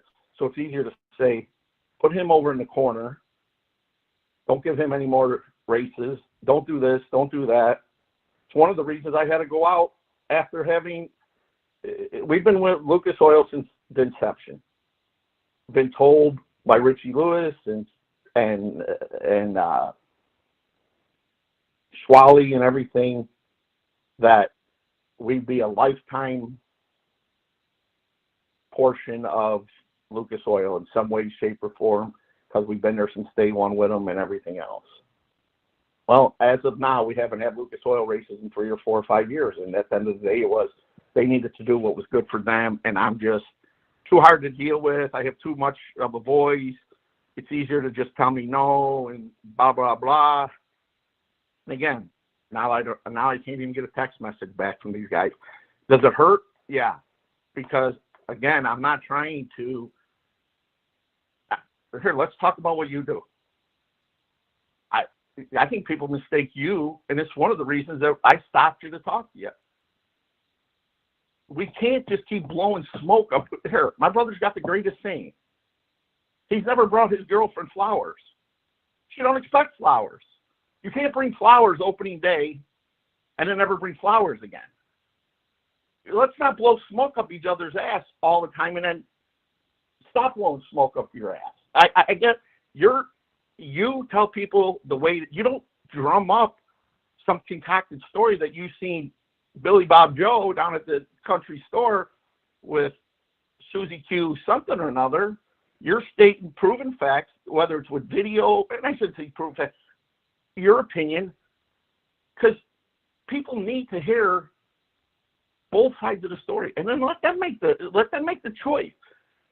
I think people,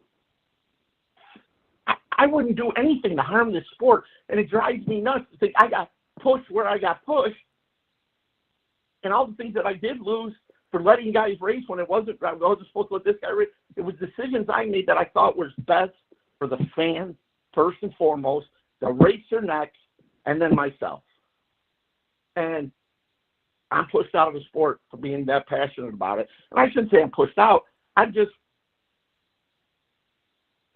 So when I lost these races to guys that told us we would never lose races and all that, I thought, what am I going to do? I bought the Mars Series so I could control what I was doing. I didn't have to blow smoke, be told that I this, be told that I was that, to have them lie to you and not give you the races because something better came down the road or because I have an opinion. And I'm getting on a tangent here. It's just, I don't know.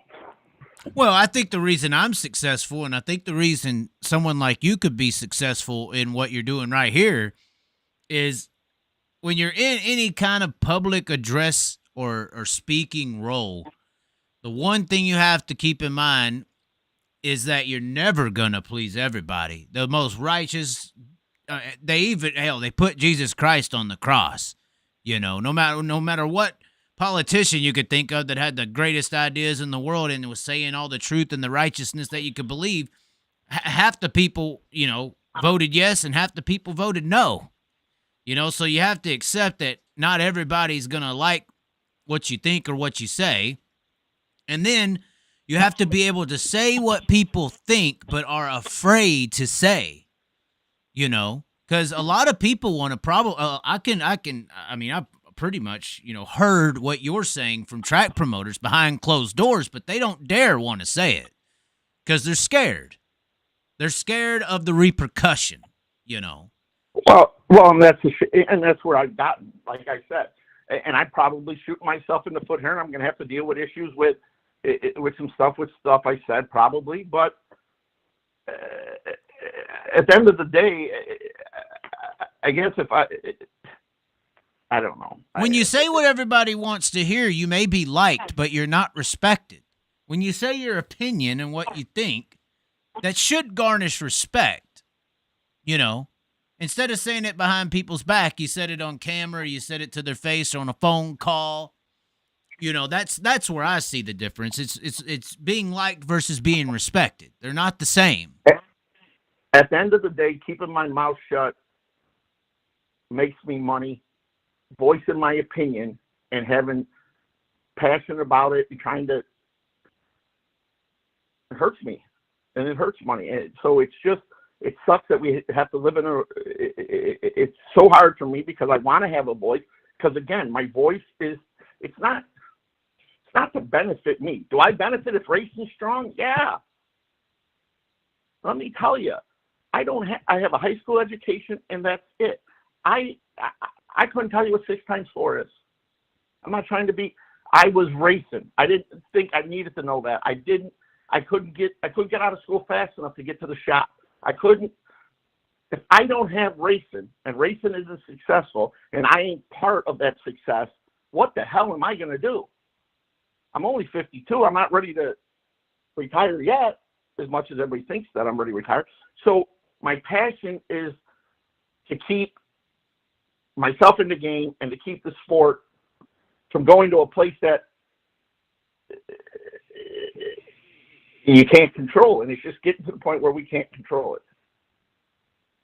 And it's not control it. It's just you can't have a. I don't know. You can't. What do you do? I mean, what when you say control, what do you want control of? And I don't mean control, because nobody should control any. I just that you should be able to voice your opinion on here, on wherever, and people go, like this gentleman said here, he really likes this guy, whatever he said about me. The moral of the story is, too many people, like you said, get offended to somebody, not necessarily calling them out, but I'm just questioning our sport. And I'm questioning some of the decisions we make of how good is our sport going to be in 5-10 years if we keep allowing things that are happening to happen. But right now, I don't fight that anymore. This is the first thing that I said. Definitely when I owned the Mars Series, I couldn't say a word. They're not going to that. I just don't understand why I've lost some of the things that I've lost. Michael Ridgeby will tell you, I'm one of the most passionate dirt guys he knows, and I'm late model to the bone. If I'm late model dirt to the bone, and I'm as passionate as he says, how is it I have to have a discussion about why I need more money to put this race on, or why is it that I have to jump through hoops to, or why hasn't he brought me in on other stuff, and why hasn't other people brought me in? He's connected to everybody in the industry. Why am I not part of his Votto thing? Why am I not? You know why? They don't want to deal with me. They like me. I'm a good guy. We have a good conversation. But at the end of the day, they don't want me on their team because I have a voice. I feel very similar. When it comes to like high limits, Brad Sweet, they like you. I'm like, well, we could do this, we could do that, but it comes out, nobody wants you involved. So it's like, what's the true opinion? You feel like you're getting bullshitted at the end of the day. At the end of the day, they need me and you because they make money off of us. They don't need me and you because we're passionate about what we do. Right. If I sit here and talk about them all week, it's free promotion. And, anybody that's going to have a problem with me doing this show and say, why are you involved with it? Good promotion, bad promotion, whatever. I'm a promoter. This is giving us airtime to talk about this race and talk about racing in general. And the people that have a problem with it are the people that probably should. The people that have a problem with it are the ones that probably should. I'm just saying, again, it's such a messed up world that the more ass I kiss, the further I get in the sport. And and I'm not saying I kiss ass or they make us kiss her. I'm just saying the more that I just walk around with a Johnny smile on and not voice my opinion and move forward. And I have a hard time doing that because I just see so many things that could be different. And I just see so many things that even just the general public they're just so fooled by so much stuff that gets thrown at them. And it's just not how I would sell our sport to the public. What would be some stuff that you would do?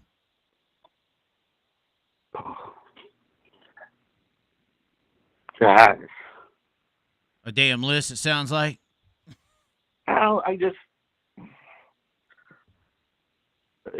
You just got to be, you can't. And again, Fairbury people are going to have a problem with me saying this, but, and Ben Shelton and DJ and these guys are friends of mine, but I'm just stating obvious. I joked with Mike Spatola in Florida. I said, did you know you're the only guy of 80 cars here that won a track championship at a racetrack last year? What are you talking about? I said, every time you roll on the racetrack, they announce you as the Fairbury Falls track champion. 90 other race cars, they don't mention a single guy as a track champion. Why is that? We don't do any, because we have to promote Falls to the point that it's successful. Just, well, it's not success. It's just, and I get it, but in my world, there's 90 other cars there. That's a slight to everybody else. Whether right. Favoritism. If they did it instead of LaSalle, I'd be upset. I'm upset that Brian Shirley won 3 years in a row of my Mars thing, and when he rolls on the racetrack, he's never mentioned as the Mars Series champion. He's World of Outlaw Dirt Car champion every time. Well, who's streaming it? World of Outlaw Dirt Car. I mean, we just feed people. It just, I don't know. Right. What you're saying is if you're going to talk about one guy's track championship, talk about everybody's track championship or whatever they got going on. If we're going to talk about one track, let's talk about them all. If we're going to talk about one race, let's talk about them all. Or let's not single out one to make the rest of us feel like you don't matter. I don't know, because we all matter. We all right. matter.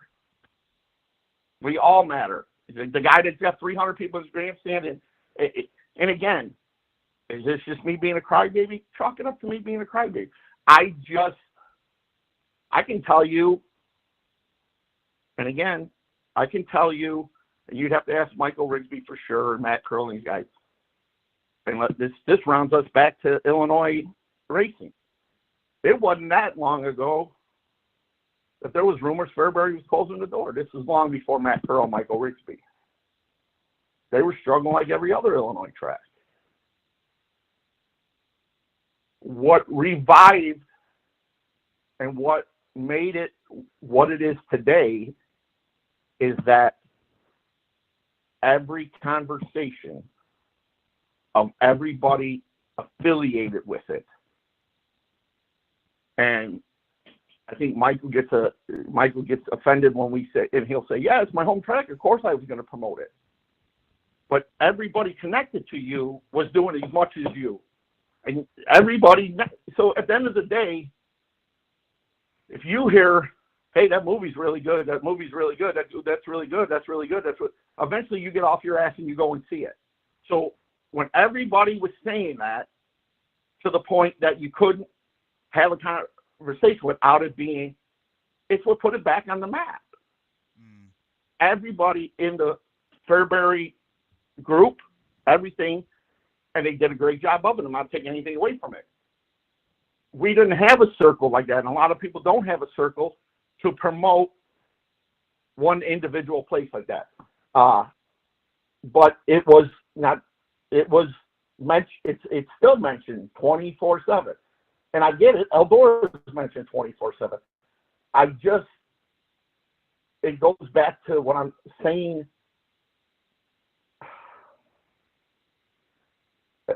I don't know. Well, I mean, I get what you're saying. Shannon Babb got out of the race car one night at LaSalle 4 or 5 years ago and said, I don't mean to slight any other racetrack, but this is the best track in Illinois by far as of now. Do you think that ever got put out there? How come that got cut out of everything if we're not playing some sort of backdoor games? And I don't mean that stuff irks me because I work as hard as anybody, and man, I can't believe you got me on this tangent again. I sound like I'm attacking people and everything, and Well, I mean, it's fair to say that most people ain't heard about any other real racetrack really in Illinois outside of Fairbury. I mean, they've heard of Farmer City because of the a big event they have. I personally know of LaSalle a lot because y'all used to have some. I believe y'all had a TV race with the World Outlaw Sprint Car Series. Yes. So that's how I heard about it. I'm going to also assume that's how a lot of sprint car people know about LaSalle. And the only reason we really do know about Fairbury as much as we do honestly is because of what you're talking about. It is repeated and mentioned and talked about all the time, similar to what Port Royal has over in Pennsylvania. Everybody, Port Royal this, Port Royal that.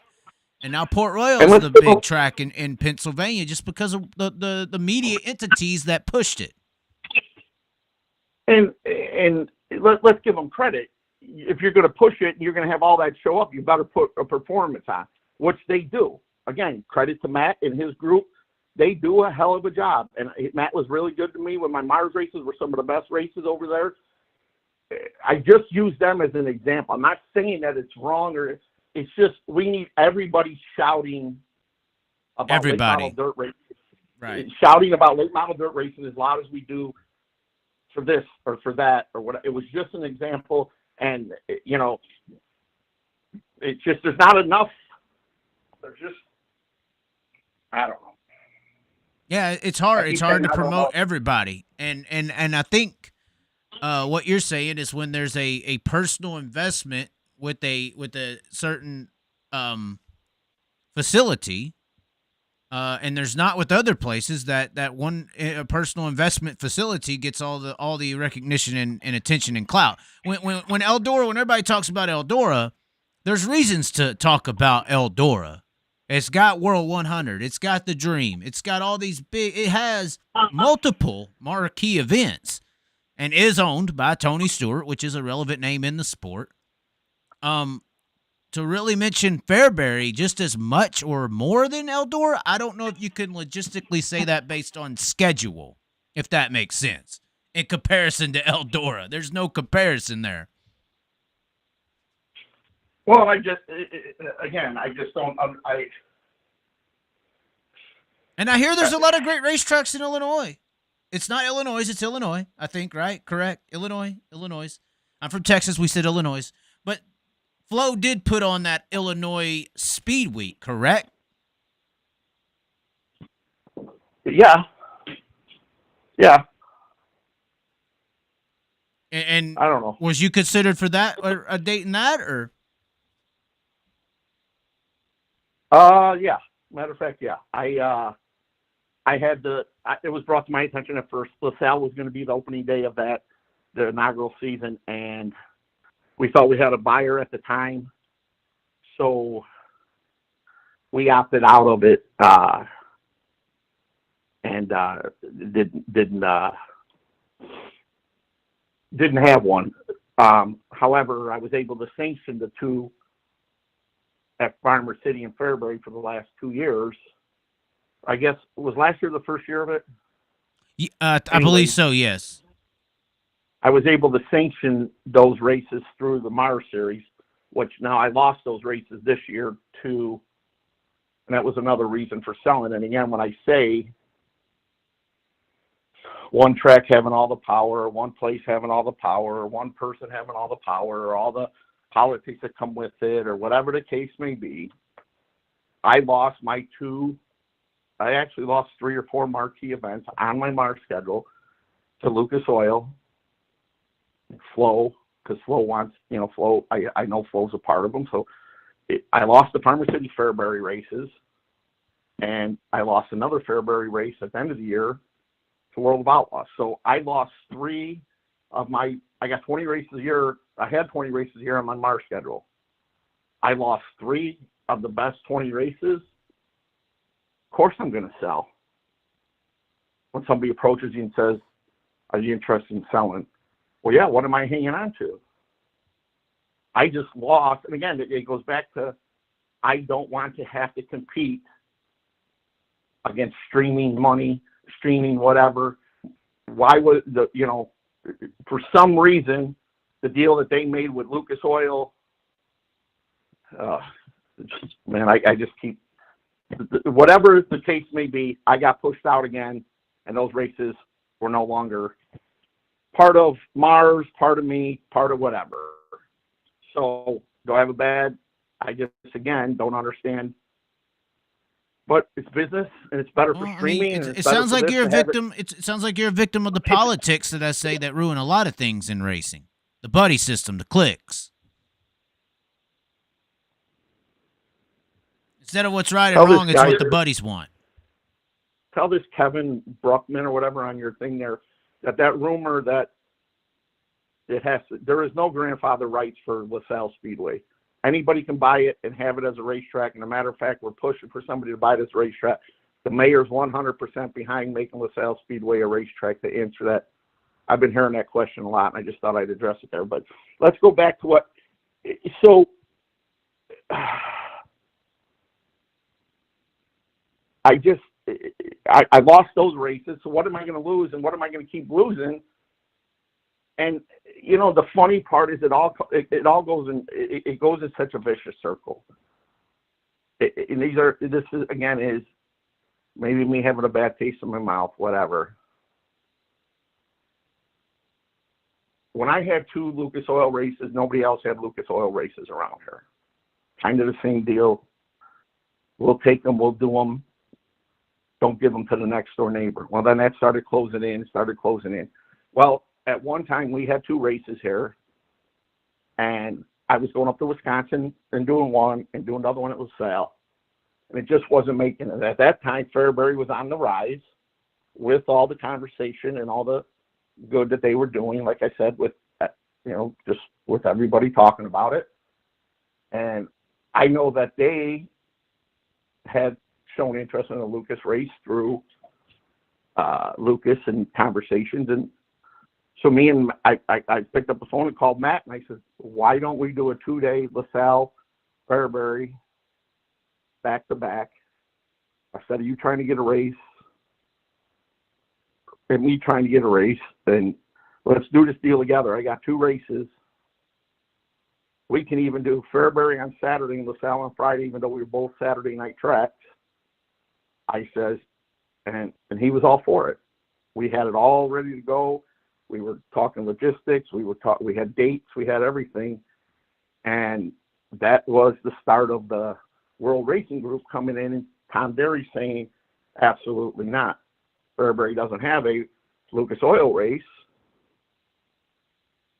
Only tracks that have had Lucas Oil races that are World Racing Group tracks can continue to have them. Nobody can take on a new Lucas Oil race. Are you familiar with what I'm talking about? Yeah, I've heard this from the other side of the fence, actually. So the moral of the story is, as we sit here today, I lost 2 races that are now Lucas races at 2 places that I had races going to go to that I got told I couldn't do it, and here we are, they're doing them. You think I got called to be a part of them? I picked up the phone and called them and asked them if they wanted to partner with me. I don't get a phone call to say, hey, you want to be part of this, or hey, you want to sanction them? Hell, I'm not even a part of them. I'm not even a sanction of them. And again, if anybody's upset with me for saying it, it's the truth. I sanctioned them, and they used to be my races, and now I'm no part of it. So how can I not sit here and feel like I'm being pushed out? I'm no part of it again because of what's going on right here as we're speaking. I talk too much. I put everything out on the table, and at the end of the day, people don't like that, I guess. People don't like to be called out. I'm not trying to call people out. I'm just stating the fact that I'm losing control. We went back to that word control. You asked me what I want to be able to have. I would have thought if I'm bad to the bone or late model to the bone and more passionate about late model racing, but I wouldn't be overlooked for those races. I just don't think, at the end of the day, that don't sit with me. And if anybody finds that as an issue, you tell me where I'm wrong. Well, it seems like you got some fans down here in the comment section as well. Yeah, I mean, it just sounds like a situation where the Illinois politics of racing is definitely weird. And when you're messing with those national tours, there is a little, battle going on underneath the wings there. But people are not liking it. I know that. You're not the only one that don't like it. I just think you're the only one that's willing to say something about it. I mean, you could, if you're saying what you're doing now is what's caused the problems, I mean, you could blame me. It's fine. That's fine. That damn Chaz caused it. I'm used to taking the heat. I ain't scared of no smoke. I ain't scared. Well, Jason Fager's one of the most boisterous racers in this area. And I think people mistake him sometimes. And he's even had to kind of take a step back here the last year or two to try and surmise people. But I know Jason loves the sport. I know Jason lives on a very limited budget so that he can race. So, of course, when he's making a comment that people take offense to, they shouldn't be looking at it as this guy's trying to make sure that he has a voice in what he's doing on a daily basis to be able to put food on his table so that he can keep doing what he loves. He didn't just quit, walk away from racing and decide to go get a job, because this guy deserves to have a voice, because as low as he's been, he's never gave up and is fighting for things to be right for not only him, but you know what I'm trying to say. And I just, people, trust me, people take offense to Jason Fager having a voice. So I just know that, this world wants us to be yes mans and no mans. And I have to do it if I want to stay in the sport. I mean, I guess I can come on here and tell you all I want. What's going to be the consequence of this? I don't know. Flo might call me tomorrow and tell me they're not going to stream the race, and then then what are we going to do? But I'm not worried about that. Well, just get Barry and XR to do it. Well, at the end of the day, it's about money. And like you said, what other races going on? I could sit here and probably drop all kinds of F-bombs about them and make up just way more. They're still going to want to do it because at the end of the day, it's the only gig in town right now. So, well, that's pretty sad that you said the guy at 34 came in there trying to, to tour publicly your race. You said that, correct? I didn't mishear you? You misunderstood. He was defending us. You asked if a lot of other racetracks felt the same way I did about the people talking about the rain and the people. And I said, yeah, matter of fact, there's a lot of people getting on the post from other tracks saying that this does nothing to help racing. Why would you even go there? And right. we've had, Brad and his. Hello. Oh, I think we lost him. Hold on. Let's call him back. Hold on. Sorry, we had an issue there. We're trying to get him back. That might have been a ring very loud. His phone might have died. Sorry. Another quarter in the payphone. I thought a quarter in the payphone. Okay. Yes, sir. Okay.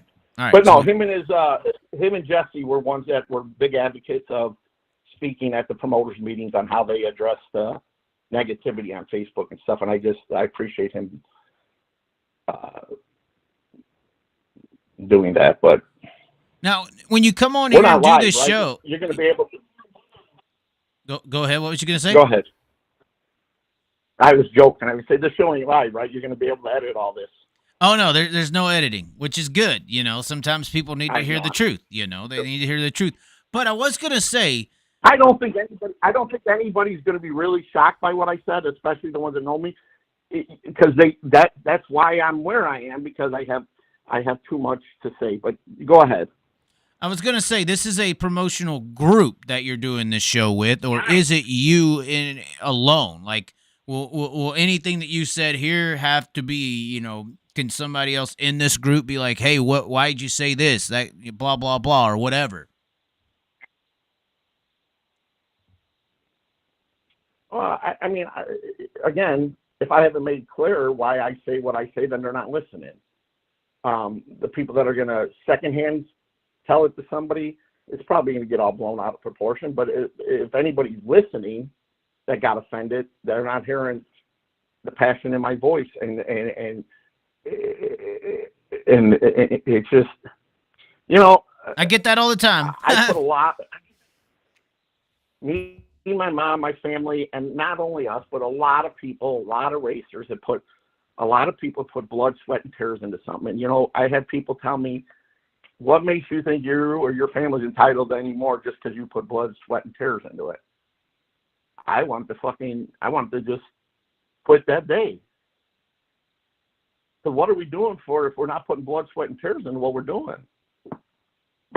I can go do a lot of other things, but do I feel like I should be entitled? I feel like I shouldn't get run over. I feel like we should look at other options. Hey, how can we do this without fucking Tony Izzo over? Because at the end of the day, him and his family have dug the ditches that have flowed the water down to us so that we can drink it. They did have a part of cutting ditches in Illinois since 1988 and bringing marquee events to Illinois before anybody even thought about doing it. So in some way, shape, or form, I guess we do kind of owe him a little something, blood, sweat, and tears. But in today's world, good luck trying to get that out of anybody. Has anyone done you right? How about that? We could hear about the ones that have done you wrong, but has there been anybody that's done you right in the industry or done you good?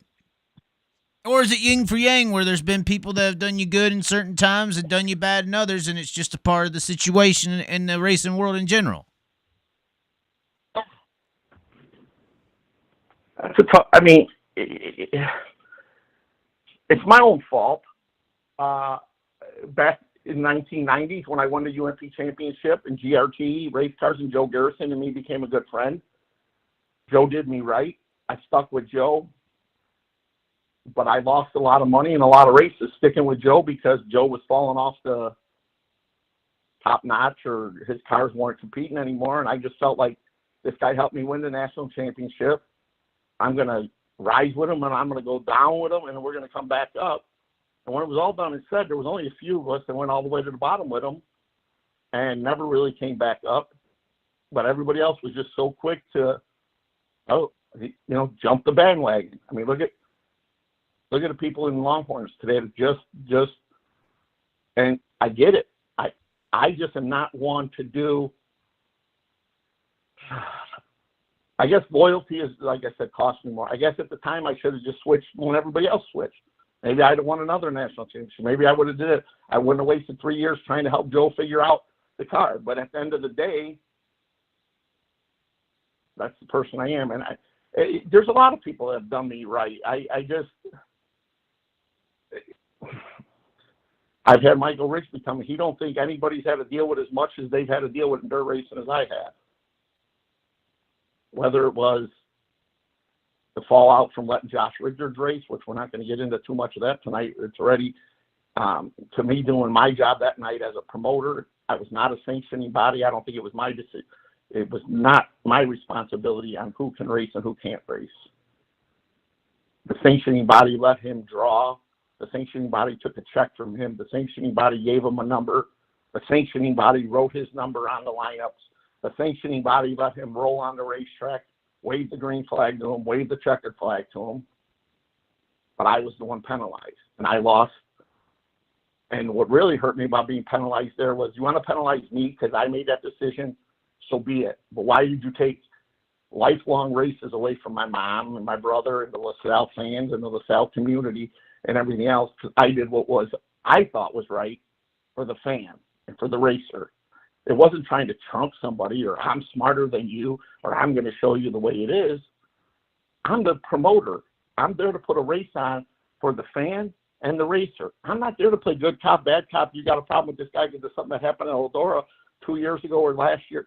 He should have never been to my facility. You should have made it clear with him before he ever came there. And then once he came there, you would have never gave him a draw number. How was he going to go on the racetrack? So how did I fail the system? And LaSalle took a big hit when that happened. Big hit. we had 2 summer nationals a year. We were going to start that year with 2 summer nationals. We had it, and we lost both those races, and then we gave up our LaSalle date that was the most profitable date that we've had for 30 years for the World Racing Group, so that they can go do this experimental, put dirt on Tom Berry's Rockford Speedway. Was promised that it was going to be a 1-year deal, a one-off. Let us have this date this year, and you'll get the date back next year, and we'll also bring a sprint car race and a late model World of Outlaw sprint car race and World of Outlaw late model race, and we'll work together with you to make it successful and all that, but we just really need this date. I went through, gave them the date. No sprint car race after that. No world late model race after that. They went down the street to Joliet. Again, why? Because I have a voice that's too loud. Because I voiced the unhappiness of letting, I guess, they punished me because I let Josh race, so then they didn't come and do that neither. I'm not, to this day, still don't know. Still, Mom's calling me. She's probably telling me to be quiet. I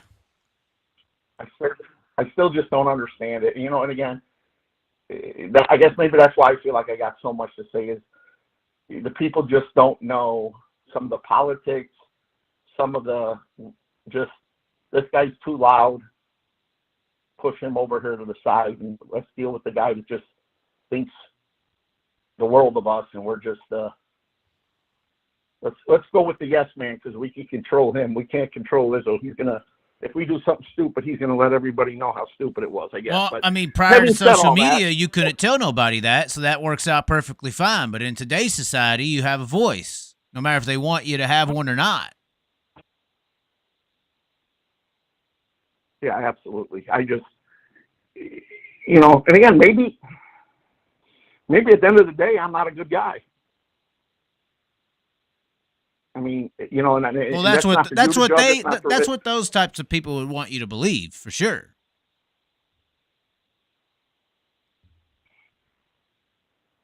I guess. I mean, like I said, I guess they want us to just be that. And I don't know where we were going with that, other than that. That's some of the things that hampered my career, LaSalle Speedway, whatever the case may be. Well, it was starting off with something that did you right, who's done you right, and it started out with the GRT situation, but it's hard to find. It sounds like you're big on loyalty, and it is hard to find loyalty in the sport. That's for damn sure. Because loyalty is about as far as the dollar runs out.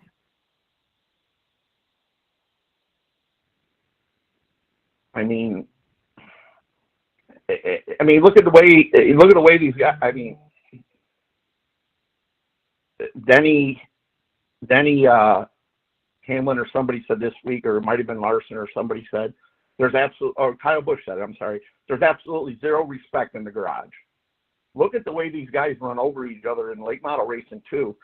There is zero respect for, he'll flat drive over somebody and then say, oh, I was racing hard, and I don't know. I don't know where I was going with that, other than it just. Well, we could see some. There's not a lot of respect.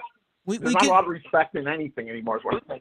Well, we could see some who drive with respect and some who don't, and I think sometimes they get dealt accordingly on the track. You did mention the Josh Richards thing. Obviously, there's the GR Winger and Ashton Winger and GR Smith situation that just occurred. Ashton Winger is coming to your race, correct? Yes. Now, what about GR Smith? Don't know. Haven't heard from him. I know that Ashton had reached out to a couple people, not me personally. Some of the other, maybe the other promoters or sponsor or something, and asked for my number or asked for them to call me and ask if it was okay for him to come, this, that, and other thing. And I don't think it's fair to my race fans to not have him here. I don't think it's fair to us putting on a good race to not have him here because of something that happened somewhere else in a situation that had nothing to do with us. And yeah, are we all going to stick together? Nobody's asked me to not have him here. And I'm going to go out on a limb and we're not going to have him. I'm going to bond together with who? Who are we bonding together with? There's no, the same people that are saying they're not going to let him race now, he'll be on that racetrack in a year from now. Well, in a month from now. When that thing did happen, we do have drivers in the sport that, and this isn't really an Ashton Winger comment, it's more so a G.R. Smith comment. We got some drivers in the sport that have the money to go out there and destroy race cars and cause, in my opinion, cause situations like that just because they have the money and the bankroll to run guys over and destroy race cars. And they do it consistently until they provoke a situation like that where I think Ashton Winger was a victim of. I don't necessarily think Ashton Winger should be, removed from other racing events. But guys like G.R. Smith, and I say guys because the situation we had right there with Ashton Winger and G.R. Smith is potential across the country with different guys who have the money to just run cars over because they know the other guy don't. So I don't know about Ashton Winger being, restricted from being at your race, but a guy like a G.R. Smith, I would personally like to see more of those guys out of the sport. They need to be car owners, not drivers. Yeah, I hear what you're saying there. I just, there's always been that old saying is, if you go over there and whip his ass, he won't do that again. Well, I don't know. I don't know if fighting's the answer neither, because it sounds like it turned pretty bad. I don't have the answer to that. I'm one of those guys that have lost my cool racing too, and probably have done something similar. So I don't know. The fight afterwards, what little bit I know, it's true that he was beating him with a ball-peen hammer. Well, we're taking it too far there. We're taking it too far to run into somebody on the racetrack, too. But the damage done with a ball-peen hammer compared to two guys in the race car running at each other. And I'm just surmising what I heard. I don't know if that's the case or not. But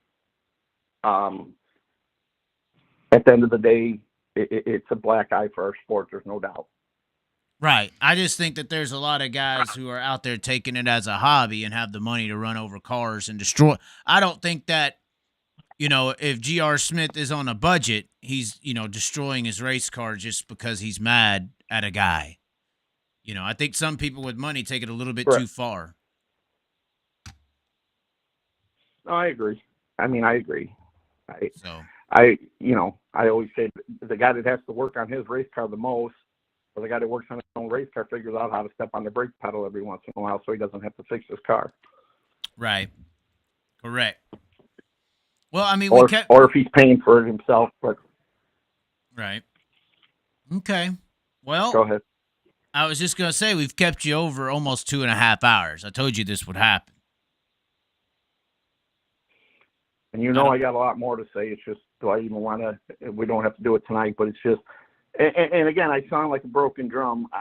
You're not a broken drum. This is the first time that people have heard you say this stuff. Not everyone's heard you say this stuff. You may sound like a broken drum. Well, I've had, by saying that if anybody has a problem with it, I'm sorry and everything else, and, understand that it's just,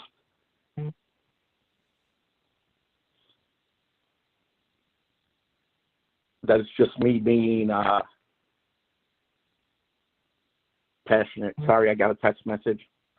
Come through while we were talking there and sidetracked me a little bit. Is it Rigsby saying is it Flo saying we're done, or what is it? Live breaking news or what? No. It was actually Michael Rigsby, but it wasn't. It wasn't bad. He's adding a second camera he's adding his second camera so we can do breaking news that you're going to be the pit reporter for the Thaw Brawl this year. Did you break that news to anybody yet? I have not broke that news, but to know we're having a camera, hold on. Here's what you need to be concerned about. Have you broke the news to Michael Rigsby, who's going to be the pit reporter? No. I told Michael Rigsby I needed a camera because I hired a pit reporter. So I wanted to make sure that there's going to be a camera in the infield so you can pit report on camera for the Thaw Brawl this weekend. So who's going to hold that damn camera? One of their guys. Okay. But you haven't broke the news to Michael Rigsby that I'm the pit reporter. You're hiding that. Oh, unless he just heard it on here. I mean, that would be bad.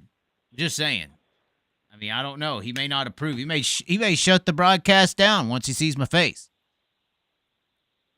No, well, I don't have. You guys didn't get along. I don't have a bad relationship with Michael Rigsby. You know, it's just, some people see me like you, Tony. They see me as They see me as something that can't be controlled.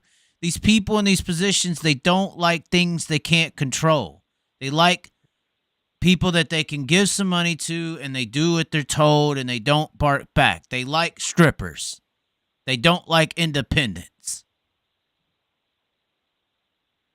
Well, that's what I said. I've never had a biased friend. I've never had a biased friend in my life, but I'm not about to neither. Right, but that's what I'm saying in itself. Is like I don't have any issues with Michael Rigsby, but he knows that I don't get told what to do a lot.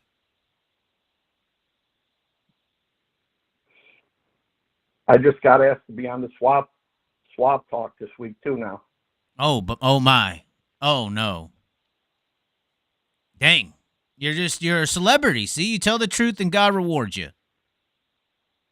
No, I don't think anybody from there knows I'm on here. He said, are you going to get on the show this week, or are you going to deny me again like you have the last couple weeks? Oh, wow. So you had opportunity. I don't want to get on there and do like I did here. And I shouldn't say that. I just don't want to get on there and have. I can voice my opinion with you because you understand where I'm coming from. I guess. I don't know. It's not that I denied it. Good thing I did last week because it was the breaking news, or 2 weeks ago was the breaking news about Jonathan Davenport running the ARCA race, and they ended up doing it with him anyway. Stuff. So I was having some health issues the last time, a month or two ago, when he wanted to do it, and whatever. But it's funny that Michael Rigsby just sent in, and then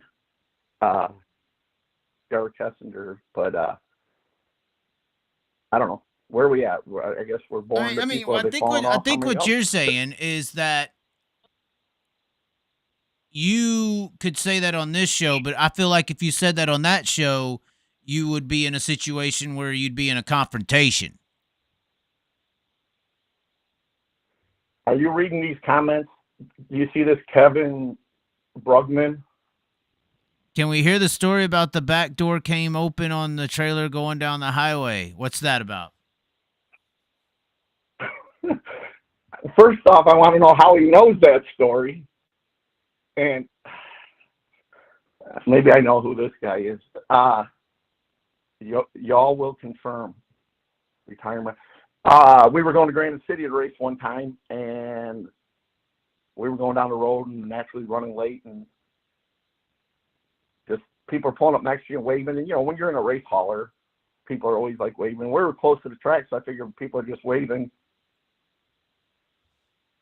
And we're like, yeah, hi, we'll see you at the track. Yeah. They're like beeping and waiting. Yeah. We get off. We pull into Granite City, and they got the freaking gravel driveways all the way up to their pit. Well, I mean, we're kicking up dust like you wouldn't believe, and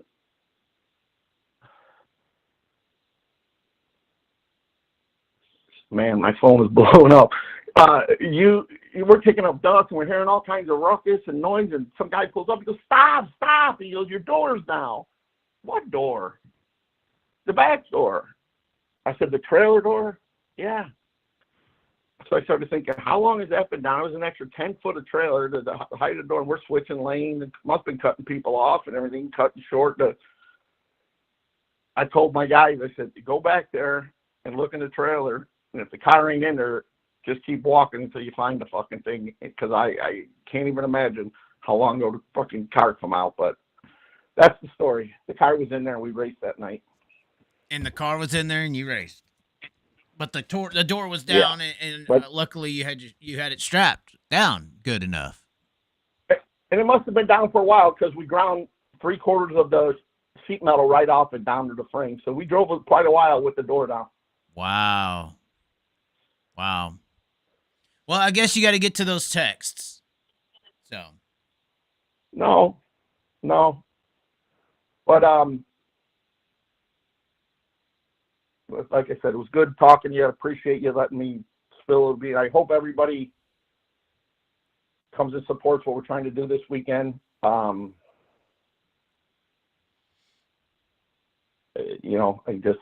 see the forecast that everybody else sees, and it changes daily. So until they tell me no, it's a go. I push forward. I mean, we do all we can because we don't have a lot of opportunities. I mean, somebody asked me today, when's the rain date? Fuck. Unless I'm going to schedule on top of somebody, there ain't one. The rain date is you push when it would one you do more it? additional day. Weekend? Yeah, we've done that in the past, and that is something we definitely would do. I mean, me and Ricky and Brenda and everybody have talked. You know, if it's got to be Saturday, Sunday, we'll do that. If it's got to be, Saturday, we'll do Saturday. Whatever we got to do to get the race in. Right. Well, like you said, forecast has changed. How come every time after Go ahead. Go ahead. I was just going to say forecast changed multiple times. So. Yeah. I mean, you can tell when the forecast changes because my phone starts changing.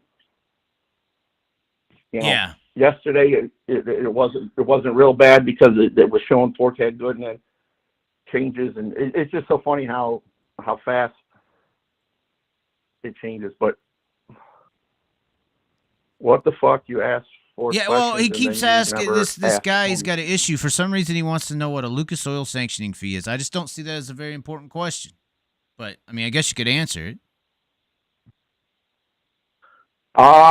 That's all he asks over and over is he wants to know Lucas Oil sanctioning fee, which changes every year. So you can't even answer this Ryan guy. You technically can't even answer that because the sanctioning fee. He's talking to me because I said, hey, if you have any questions, ask them, and he continuously asked over and over. So back when I had Lucas Oil race, back when we had, I do know that it's cheaper than a World of Outlaw race, which is kind of shocking to people. That is shocking. At one point, back when I was doing World of Outlaw late model races and Lucas races, a Lucas Oil late model race was double what a Lucas race was. Double sanctioning fee. Do you know what the sanctioning fee for a World of Outlaw sprint cars is? Last I checked was 20. Okay. Yep. That's what it is? Yeah, I mean, that's what I've heard too. I was just curious. That's what I heard. Well, and once again, it changes every year. It changes every year in the yeah, that's it. If I had it, is this guy a promoter or something? It's just some random guy. I hid the comments just because I just hid the comments because he's calling me a douche for no reason because I won't ask you about sanctioning fee with Lucas Oil. It just makes no sense to me. Is this Kevin guy Doug that used to work for me? Is that what he's saying? No. It's this Kevin brother Doug. Ha, good fun. That's exactly what he said. If the car's not in there, don't even come back. That's fine. Okay. If I had a guess to answer your guys' question, I would say it's somewhere between $5,000 and $6,000. Right, but that could all change now because they have that little chase thing. It could be different. That's sort of why I didn't ask the question because it's hard to answer. It's hard to answer what it is. I know the tracks that were grandfathered in got $1,000 break every time they went up or whatever. They just, which was something that we got back when we were doing them. So who knows? I don't, so much that changes now. Like, I washed the sanctioning fees of my Mars series in exchange for TV money and streaming money when we were doing the series. So I don't even know if the sanctioning fees are relevant anymore. I think they may drop it as part of the TV deal and things like so. I guess if we were looking for an answer, I'm going to say somewhere between $5,000 and $6,000. Right. But you don't know. It's been so long since been involved firsthand. How could you know? That's what makes this unsanctioned race of ours nice, because it allows me to put $5,000 more back into the purse right off the bat. Now, I do have a side question on that. Since you are not a Lucas Oil or World of Outlaw, are you don't have to disclose this money or who, for some of these marquee names, are you covering passes and providing tow? Absolutely not. Okay. Why should I? Well, what's their other option? I know some others that put on, and that's kind of like the argument to the bidding war to get the big names is, we all heard the rumors of, Bloomquist in his day and some of these other marquee names, they would charge tracks to even come. So some of these people saying, well, if I pay 10 or 20 more thousand to win or this or that, it's way better, or to get the names, it's way better than going to each of the big names and saying, I'll give you this amount of money to show up.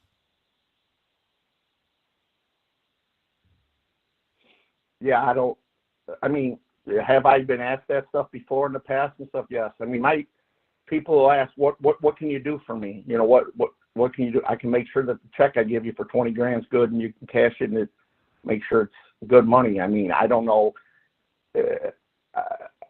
I don't know why. Like I said, I'm not trying to keep them from going somewhere else. So I don't feel like we have to do any of that. I've never got involved in doing that stuff. My whole scheduling all the time and my whole Mars thing was, and XR does the same thing, is let's schedule races in between stuff or on weekends when, I had races like Saturday night races on my Mars series when, let's say, Lucas and World of Outlaws were way out east, and I'm not going to have a Lucas race or a Mars race when Lucas is over in Indiana or Lucas is down at Brownstown and my guys wanted to go, because I'm not only hurting my guys, but it just doesn't make sense. So, but I haven't been approached by anybody, or I haven't reached out to anybody trying to get them to come this weekend, which is sort of surprising, but right. That's why I'm like asking, because I would almost say some of these marquee names would try to be like, well, can you cover 4 passes? Because that's kind of industry standard with these big tours. They get a set amount of tow, and then they also get it's usually 4 passes and waived entry. What's $160 going to do for somebody? I'm just saying, this is what they get. You know what I mean? This is, like you said, how much can you help me? I wouldn't even ask for 160. I'd be embarrassed. I understand, but this is just what people expect nowadays because of the tours. Well, I think we're paying them all enough money now that shouldn't even be a part of their. So what were we saying? We were saying something else, and you said, I don't know.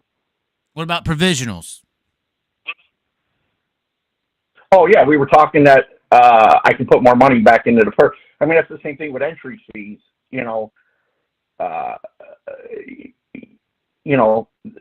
the entry fee money can go into the purse. All the, there's no sanctioning fee, so it allows us to put. That helps us this time of the year too, because let's face it, the crowd's going to be down. The crowd's going to be down. It's going to be cold, but we're going to race, and I made some other avenues to make sure that we pay the bills. Provisionals, I always keep the most recent, because it's an unsanctioned race, the most recent Thaw Brawl winner that doesn't get in will get the first provisional. So anybody that's won the Thaw Brawl before will be in line for a provisional. Garrett Albertson being our last winner, if he doesn't get in, he'll get it. If he does get in, we'll go down to the next guy, and we'll go. So one of the provisionals will be any previous winner that doesn't get in, starting with the last guy that won. Okay. Another one of my third guys. Maybe Okay. whoever walks up and pays us the most money. Oh, is it so? Starting spots can be bought, or are you I'm joking? just joking with you. Okay. Hey, let's talk about. No, I was just joking. What would you like to talk about? Just some excitement that we're bringing to Friday night of the. I almost forgot to. We're kind of going to do a little bit of, I don't know, somewhat experimenting. We're going to do double file restarts all the way to the very end, not Delaware double file. We'll have the choose option like they're doing, I guess, in NASCAR now. But Okay. I had all this 2 years ago. And was going to do it at the very first Mars race, and it was going to be part of the Mars series. And I let some of the racers talk me out of it, and to this day I regret it. And because I'm unsanctioned and nobody's running for a title and everything else, I feel it's the perfect time to entertain the fan a little bit more with some options. Restarts will be at the cone in the middle of the back straightaway. We will not start coming out of 4 down front straightaway. Restarts will be in the middle of the back straightaway at the cone. They'll go by the flag stand, the light will go out, and we'll go green at the cone in the back straightaway. In the middle of the straightaway. So we're not going to do it coming out of the corner. I just think coming out of the corner is so unfair to the guy that's still got to turn. The middle of the straightaway, half the field is all going straight. So it's just something else to. And then the 4 highest, or the 4 finishers, if we got 4 heats or 6 heats, the 4 heat went top 4 or top 6 from Friday night's feature will start on the pole of one of the 6 heats on Saturday. They'll all qualify. Them 6 cars will qualify for the pole of the first heat. Are you following me? I got you. Okay. The other option that we're going to do is the leader. So let's say you get fast time and you're on the pole of the first heat. He's going to get the option to start inside or outside right off the bat. You don't have to start on the inside. We're going to give the option to start inside or outside to that too. Just mix it up a little bit. Just change some stuff up that's not just the run-of-the-mill everyday stuff. And then you're putting me as pit reporter. And we're putting you as pit reporter and see how that all goes. I got to do my best Ben Shelton impersonation. Well, you better get shorter and taller hair. Yeah, I should get a wig. Yeah. At least a toupee. What about the guys that don't like you? Will they even stop for an interview, or are they just going to drive right by? Well, I don't know if they've ever said or ever seen somebody say, well, screw you too, before tossing it back to the announcer, but I guess that's a possibility, right? Yeah. Is Brandon Overton coming? Yeah. Oh, I don't think so. I don't know. I haven't heard. Well, with how the day... Speaking of the droop rule... Okay. Speaking of the droop rule, we will be checking droop. Okay, so droop At rule the end will of the be day, intact. At the end of the day, I contemplated not doing it because I don't see. I was never a big fan of it, but at this point, everybody's doing it. Everybody's set up to do it. Everybody's race cars are doing it. Whatever. I just know 2 years ago when we had the race of the year at Davenport for the Hoker 50, it was a no droop rule. We had comers and goers and 6 different league changes and this, that, and other thing, and might have had nothing to do with it, but I I don't know. I'm not a big fan of the group because I think a lot of stuff can happen that disqualifies people. I think a lot of guys can. I mean, if it's supposed to be to keep money down and keep costs down and safety, these guys are always going to spend more money building something to get more droop, and then when he gets more droop, he's going to dominate until the next guy gets more droop. I don't know. But so the moral story is we will be checking droop because it's just the standard. That's what we're doing. That's standard today. I don't want to have to make everybody change just for this and then go back to the thing. So okay, I don't know. Okay. Well, that I mean, productive check. I hope we'll find out, right? By tomorrow, after everybody gets to go and hear it and the word spreads. Did you hear what Tony said? Oh my God, go listen to it. Tommy thinks everybody needs to pay toll and three pit fees. Huh. You can't listen to these commenters. They're just a little slow. Are the support classes starting on the back straightaway as well? No. That's a dummy I don't have question. nothing to do with the. I have nothing to do with the support classes. That'll all be run by Davenport's regular people. Who are some drivers on the not sure yet list that you can't say is coming? Who are some not sure guys?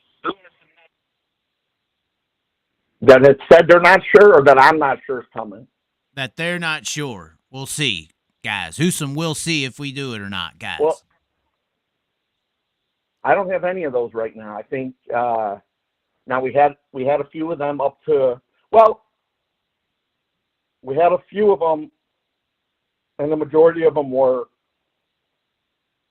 we'll see where the weather's better, whether it's Tennessee or here. Tyler Erb and a few other ones, and what's really, but they've all reached out and said because they canceled down there to come here. I mean, where I was going. What's really funny and surprising to me is that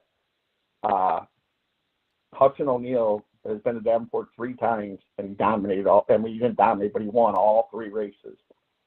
So I would have thought that they would be coming, but I guess Mark Richards said something in the comment of he doesn't like racing unsanctioned races. So I don't know what that means, but again, that was just hearsay. But I think I've been told that before by him or something. So being an unsanctioned race is keeping a guy that won 3 times, been here 3 times, won all 3 times from coming, I guess. So, and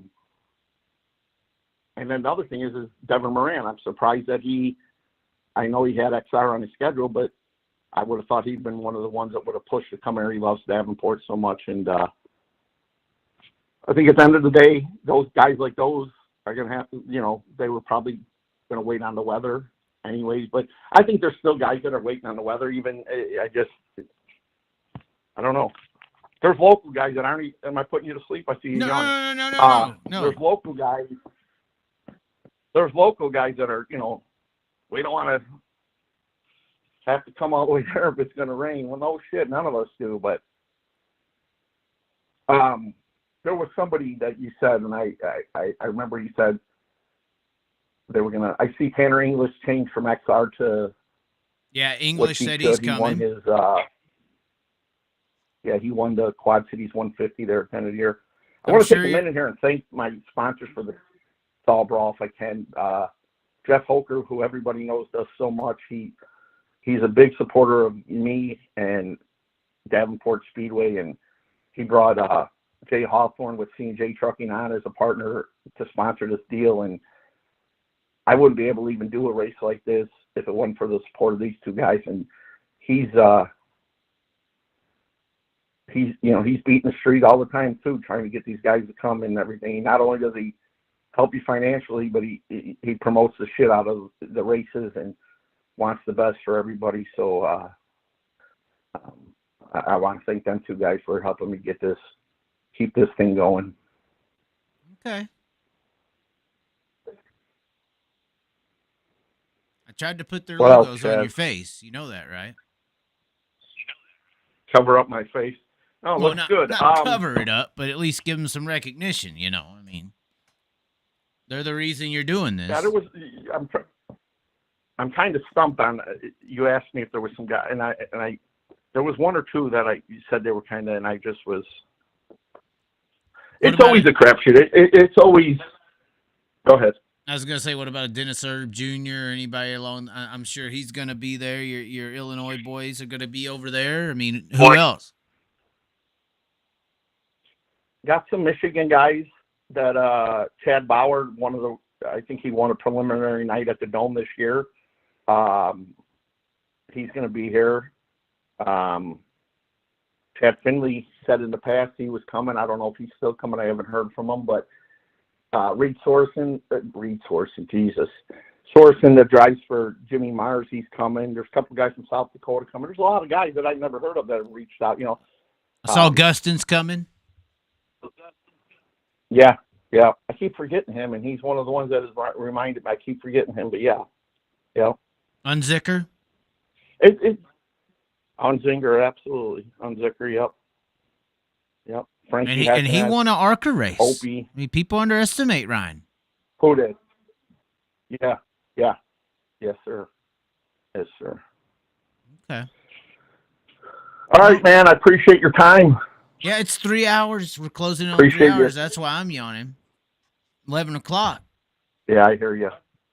So, but hopefully I don't get you in trouble. I don't know if I'm ready. Hopefully your Derek interview happens and goes well. Yeah, I mean, if they remove me, Brenda and Ricky will just have some more work to do. That's all. They can handle it. Well, I mean, we got backup. If the streaming deal goes south, there's other guys. It has to be. Well, again, I hope I've lost a lot of things being honest and being passionate, so nothing would surprise me, but I think we're good. Okay. I think we're good. Okay. And we got a camera for me to do pit reporting. We're all good all the way around. And there will be races. Are you nervous about pit reporting? I'm not nervous about pit reporting. I am from Texas, and I'm more nervous about how cold I'm going to be. Oh, Jesus. Yeah. I got thermals on. I got the thermals ready. Can you pit report from the couch? No. I mean, I froze my ass off at racing events. This is not get it twisted. It's just I was really comfortable in Florida. Yeah, it was beautiful this time. It was beautiful. Yeah, usually it's a freeze fest. I appreciate this time the 40. of year, so. I appreciate the 50-plus people, 60-plus people that got on here and listened to me whine and cry and bitch about our sport, but and the thousands to come. Yeah, I guess. I don't know. Well, I'll tell you what. You'd rather have all your complaints recorded and out there for the world to hear. That way, if you die tomorrow, you didn't go to your grave not letting people know about some of the stuff that you think's wrong. Well, I think I've let them all know along the line, and that's what's happened. I don't think I told Tom Derry when this all happened, I said, even OJ got his day in court, I didn't even get a day in court. I never even got to tell my side of the story. Right. They just pursued me guilty and started punishing me and said, there you go. And again, punish me all you want, but to not return the phone calls of my mother, who's been involved in racing for 40 years and has done event on top of event and everything else that she's done and been a part of UMP and Dirt Car for all the years. Nobody could return her phone calls. I mean, it's just whatever. We're getting the way out there again. Have a good night, Chaz. I gotta go. You're gonna survive, right? Absolutely. I got to get prepared for my swab talk tomorrow. Oh my! Your debut. When's the next high limits race? April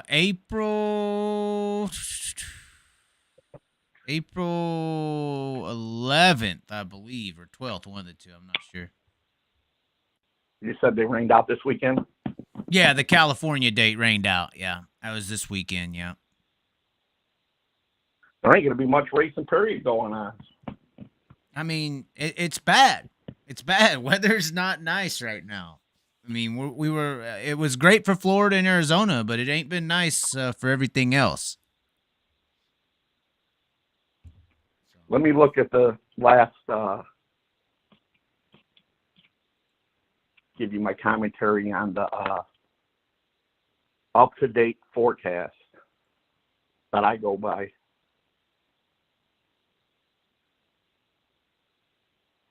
Okay. Man. What's that? It's changing every second of the day. Yeah. Yeah. So. Yeah, now they're calling for a little more rain on Saturday than what they were before. They were calling for no rain on Saturday, which is good. I'd rather see it on there now than that means it'll change by tomorrow, you know what I'm trying to say? Yeah, it's hard for them to predict. I mean, obviously, the closer they get, the more accurate it's supposed to be, but I've seen rain called and no rain at all. You know, it looks like Friday's a for sure go, so we're going to get racing in. You're going to get cars on the track. It's the Saturday one that's got the looks like it's more so calling for just an AM situation, not really later in the day. So, high potentiality for it to still race. What's that? It's a high potential for it to still race both days. Yeah, absolutely. Earlier in the week, it looked like Saturday was our day, and we were going to lose Friday, which would have allowed us to bump the start time up on Saturday a little bit, so people weren't sitting very long, and try and utilize as much of the daylight and sun as you could. You could start a couple hours earlier. You can't really start a couple hours earlier on Friday with people having to go to work and get out of work and racers having to do that stuff. So yeah, like I told the guy today, it's only Tuesday. Give it a couple more days and see what happens. Well, thanks for tuning in, and thanks for calling in, and hopefully you're safe. Hopefully everything still goes well and we actually race, Oh, I don't be saying it like that. Well, I mean both days. I know we're gonna race Friday. I just want to get the Saturday in too. That's the big show. Oh, I thought you meant I was going to be scolded. Oh. I thought you meant I was going to be scolded or something. You never know. People are sensitive. I've been told no. Yeah, well, again, I guess. When they told me yeah. Oh. Tell me I can't, and I show you I will. Well, that's what happens when you get on the Chaz.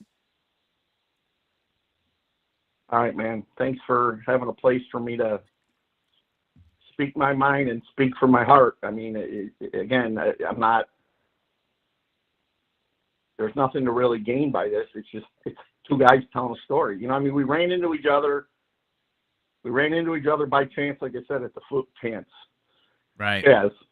We ran into each other by chance, Chaz, at the food area, and it just started bullshitting, and this is all this is. It's just two guys talking. And I mean,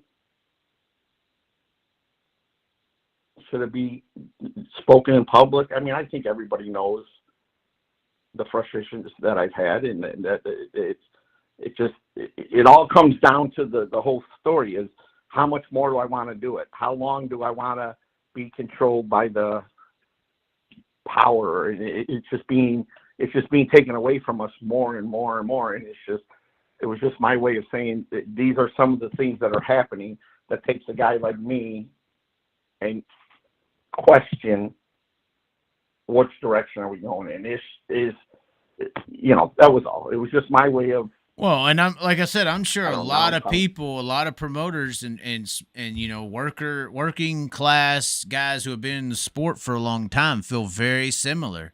They're just scared to say what you're saying. So I don't think what you're saying is wrong. I think it's a silent majority stance, I think.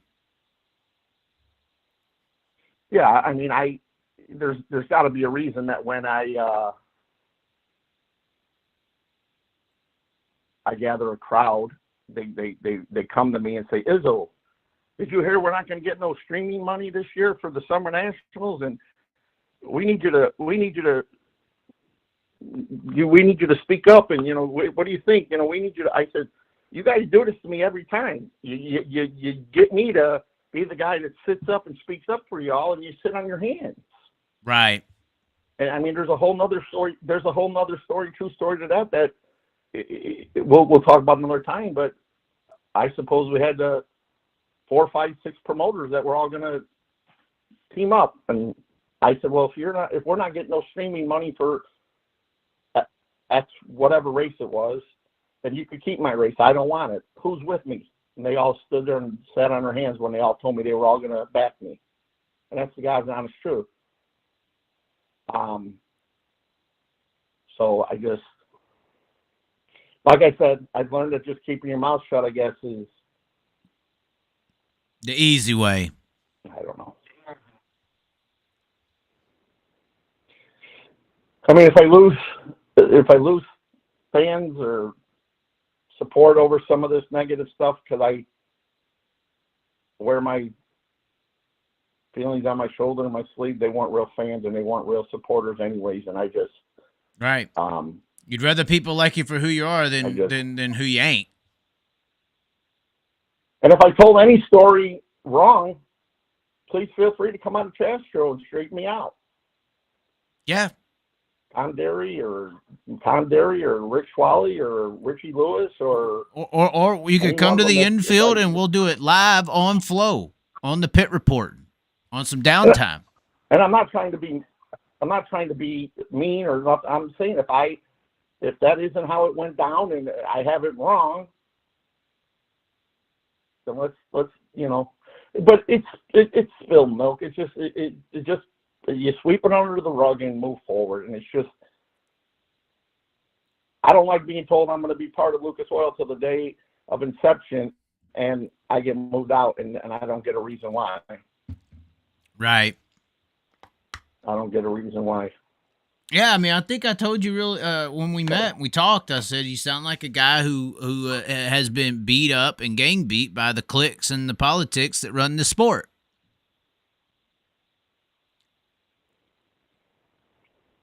And I'm not sure I'm the only one. I just think right. I just think that I don't know. But I've had people say I don't know that there's anybody that's had to deal with as much as you've had to. Right. So why do I have to deal with? I don't know. I don't know. I probably make it worse by thinking every day of why it's. Is there 47 people still listening to me rambling? Yes. They cannot let you go, Tony. I can't click end call because how captivating it is. What's that? Really? Yeah. I don't know. Like I said, people are hearing it for the first time. You said this to yourself in the mirror 10,000 times, I just don't know how I did so much business with these people, worked as hard as I did with them, did what I could do and I can't. They don't even return my texts anymore. I'm no value to them. I feel very similar with some sprint car people right now, so I get where you're coming from.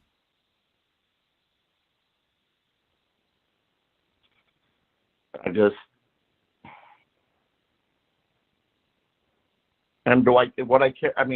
I should take up golf or go do something else to fill my mind, and I wouldn't care. But that ain't me. Right. Yeah, you love this thing called racing, and you're trying to fight for it. How hard is it to pick up the phone and just say, I don't know. I don't know. Because if somebody's doing you wrong, how can they pick up the phone and tell you they're doing you wrong? I don't mean to be, I don't know. It's just, at the end of the day, it's because my voice is louder and I had too much to say and I just didn't. And I know we're going over the same thing. It's just, it's sad that's why I don't have a Lucas race no more. It's sad why Brian Carter doesn't return my calls no more. It's sad that, you know,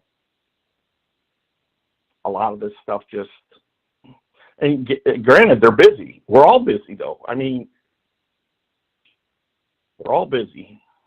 I think what happens a lot in this sport is if you have a bigger mouth than your wallet, they don't care. If you could bring a big wallet to the table, it's fine. Then you get a voice. Then you could buy your voice. Yes. Notice the people. There's some big mouths in this sport that are accepted, but those big mouths that are accepted in the sport come with the big wallet.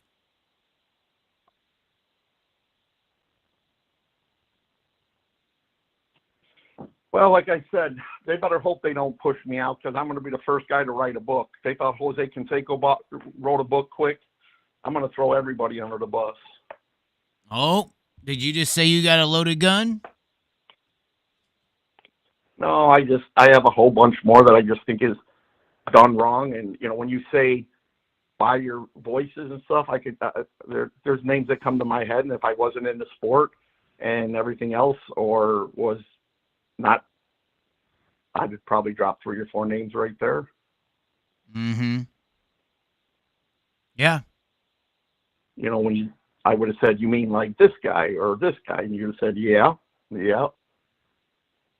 Yeah. But I don't know. I mean,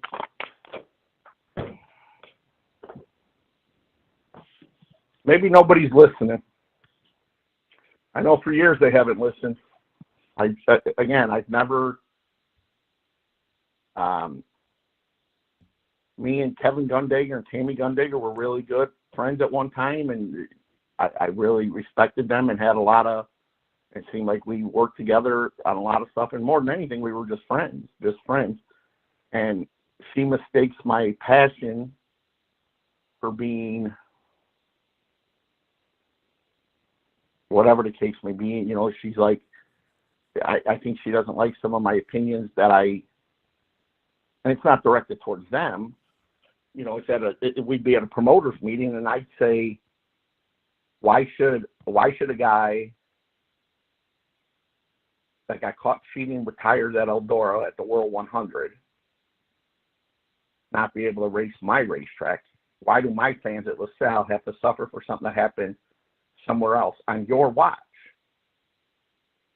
Not meaning her, this is me talking to the UMP people or World Racing Group.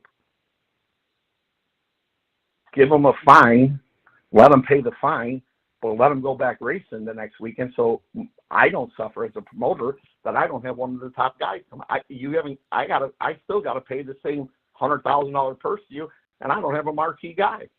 It sounds like they really did a number on you over this Josh Richards thing. Well, it's not even a Josh Richards thing. It was even like tire things when we were penalizing guys and parking them. How is that fair to the next promoter or the next fan? What about the fan that was waiting to see whoever it was come to that race? I mean, how about the fact that we did all this tire testing and we were busting 6, 7, 8, 10 guys a week? We ain't busted nobody in tires in 2 years.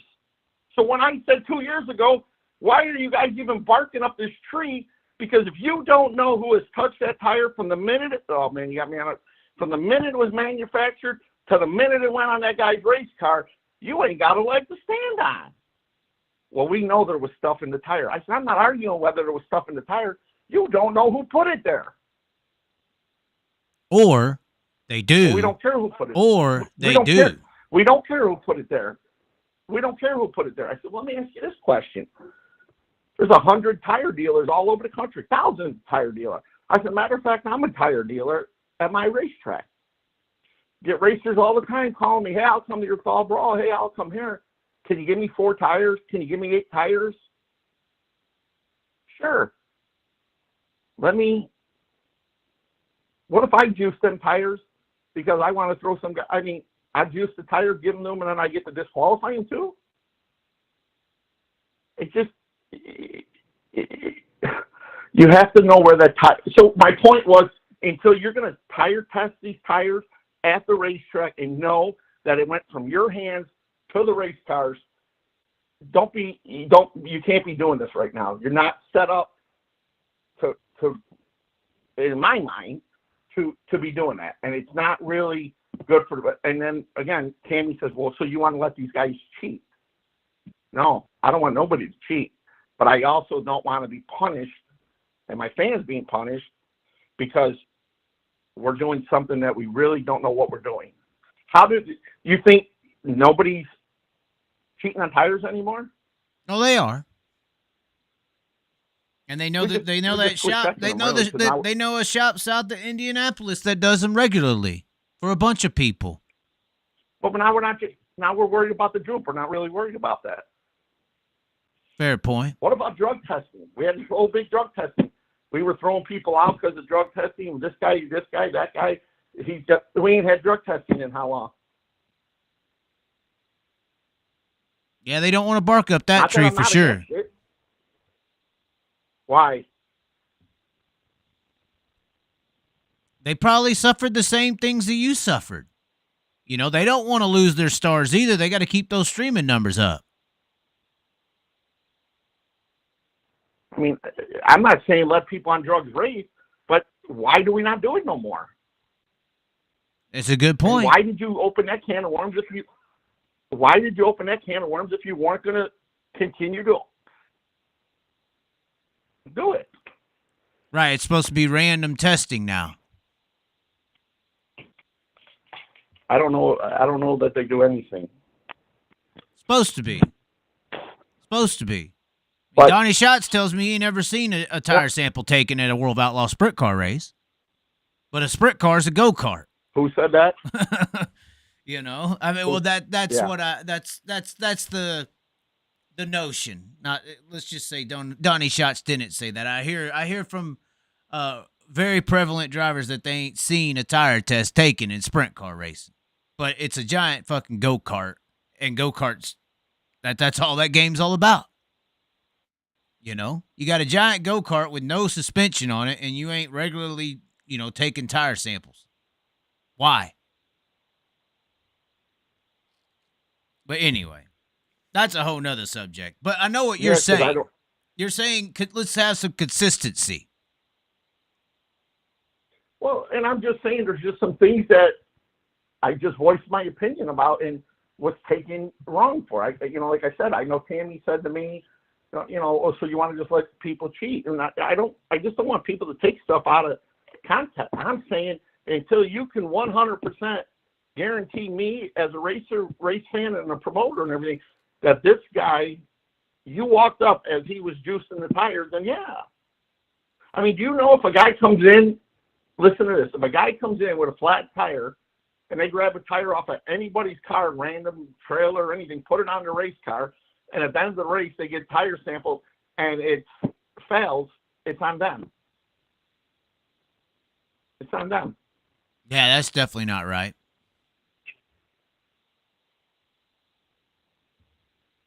And I said, unless you're going to get like NASCAR, where you're going to bring us the tires and wheels to the racetrack, and you ain't about ready to inherit that cost, I said, I just don't know how you can say and I said, this is not me sticking up for the promoter or the racer. I don't want nobody cheating in racing. This is me sticking up for my fans that didn't get to see so-and-so because of what happened over there. Because you guys chose to penalize them. You want to penalize them, and you want to say, give them another option. Give them $50,000, $100,000 fine, and they'll stop juicing tires and let them race the next night so my fans and me don't miss out on them. Right. Well, that's coming from a promoter perspective, too. Series directors want it to be fair and nobody get in trouble or punished or anything. Series directors want fair and equality, and if you get caught cheating, you should be punished, and you shouldn't be allowed to race. Where track promoters, they want every star that they can get for the show that they're trying to put on.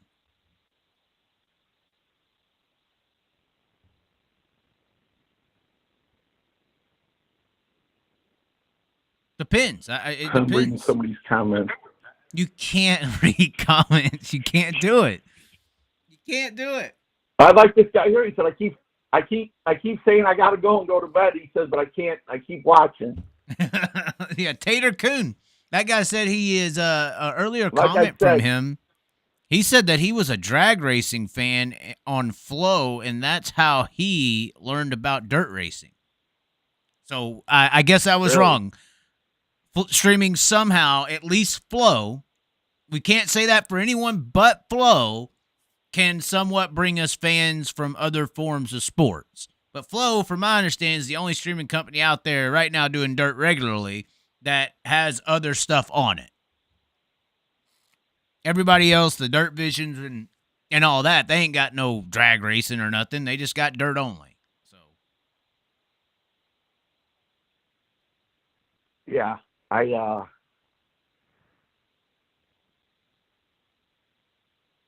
we're gonna have a hell of a show the day that I decide to not be in racing no more. oh, no. What do you mean by that? Maybe I won't write the book. We'll just put it all out here, and we'll do a 5-hour night instead of a 3-hour night. Oh, yeah, we're closing in on 3.5. And this is just the live audience. After we're done, people can come in here and watch whatever little bit and piece they want and say, did you hear what Tony said? Go here a minute, hour here, minute there. Oh, my God. And then there's going to be people say, did you hear this fucker? He finally told the truth. Hell yeah. I have nothing to gain by it. I mean, I'm not. I just. Well, you're standing up for your self-respect, it sounds like. That's all.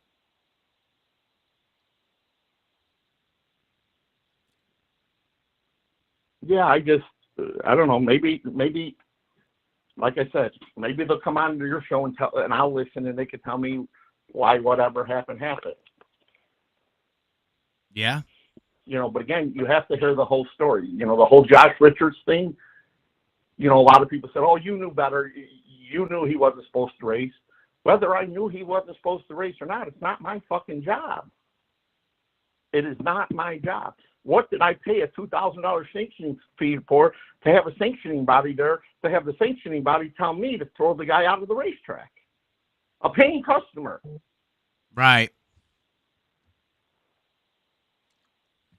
Kevin Weaver said, "Damn it, stop talking. I want to go to bed." Oh, my. The Flatland Flash, Kevin Weaver, the Flatland Flash. Man, I feel like I'm going to say it wrong. Kevin, is he a 42? No, that's Winkler. He's B12. Oh, okay, the B12, Derek yes. Schwab. Yes. Derek Kessinger's Herald. Are you coming to the Thaw Brawl, Kevin? Where are you at? You called me for the tire roll. Are you coming? You can chime back in. Let us know. What is your tire roll this week? He did tell me a little. He told me a little bit earlier to be careful. I was getting too far out on the edge. What's tire roll? Did you hear what I just said? I heard you say that you're getting too far. He told you to calm down. I didn't hear the tire roll response though. Yeah, Kevin said, "Be careful. You're getting too far out on that." I don't know. It's posted in all our 20 or harder left front, 30s everywhere else. Same ones up to the A feature, and then you could put 3 new ones on for the A feature. Okay. I guess maybe we need to have Kevin Weaver on tomorrow. Is that what's going on?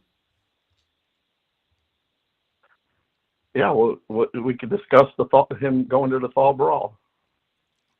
Yeah, well, I mean, he's got a car, right? A B12 car. Yeah, he asked what tire roll earlier this week. I don't know. He's old school, so he gets it. He's putting American racers on. Racetracks need. Here you go. Start that can of worms. I've heard of this thing. I was in Tennessee and Georgia a lot this last week, and I heard of this thing called the Hoosier Mafia. What is the Hoosier Mafia?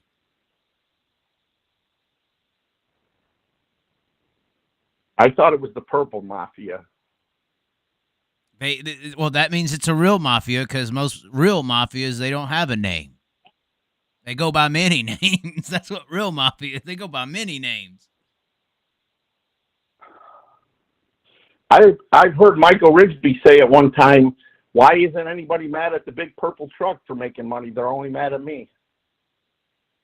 Well, I mean, I've heard some interesting things, man, especially during the tire shortage situation when people were getting vocal.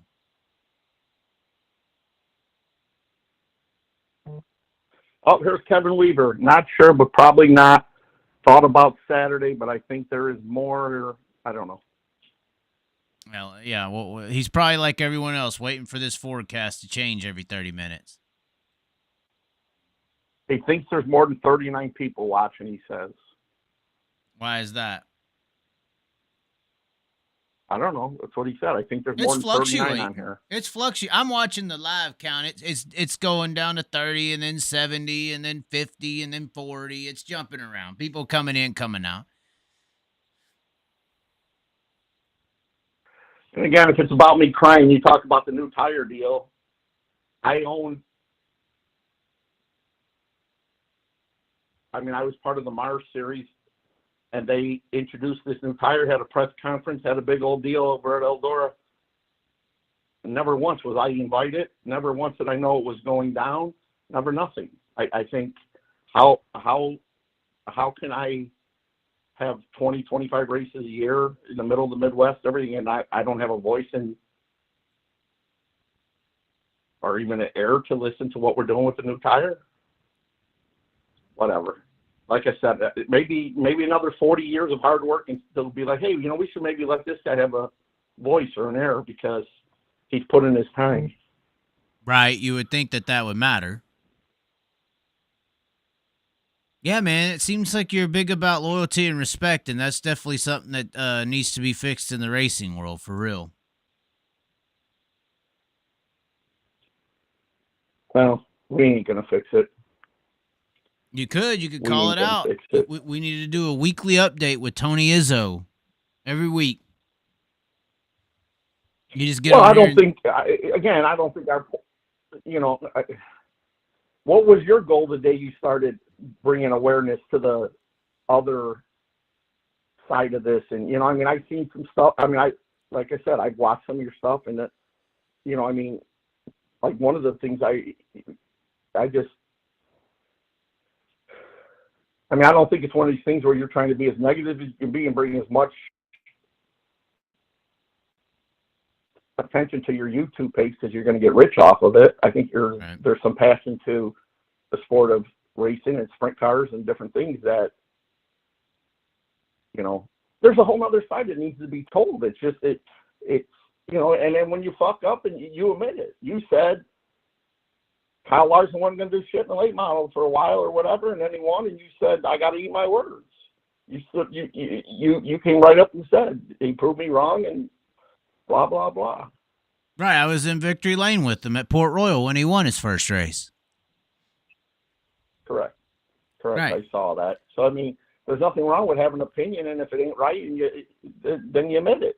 Well, my issue has become, or my issue started with the sprint car industry in a way, because really with Kevin Ward Jr.'s situation, to be honest with you. So I was doing all my deeds down there, promoting dirt racing as good as you could promote it in a very large area of Dallas, Texas. And I was sending weekly updates, results, news, stories, lines, this, that, and the other.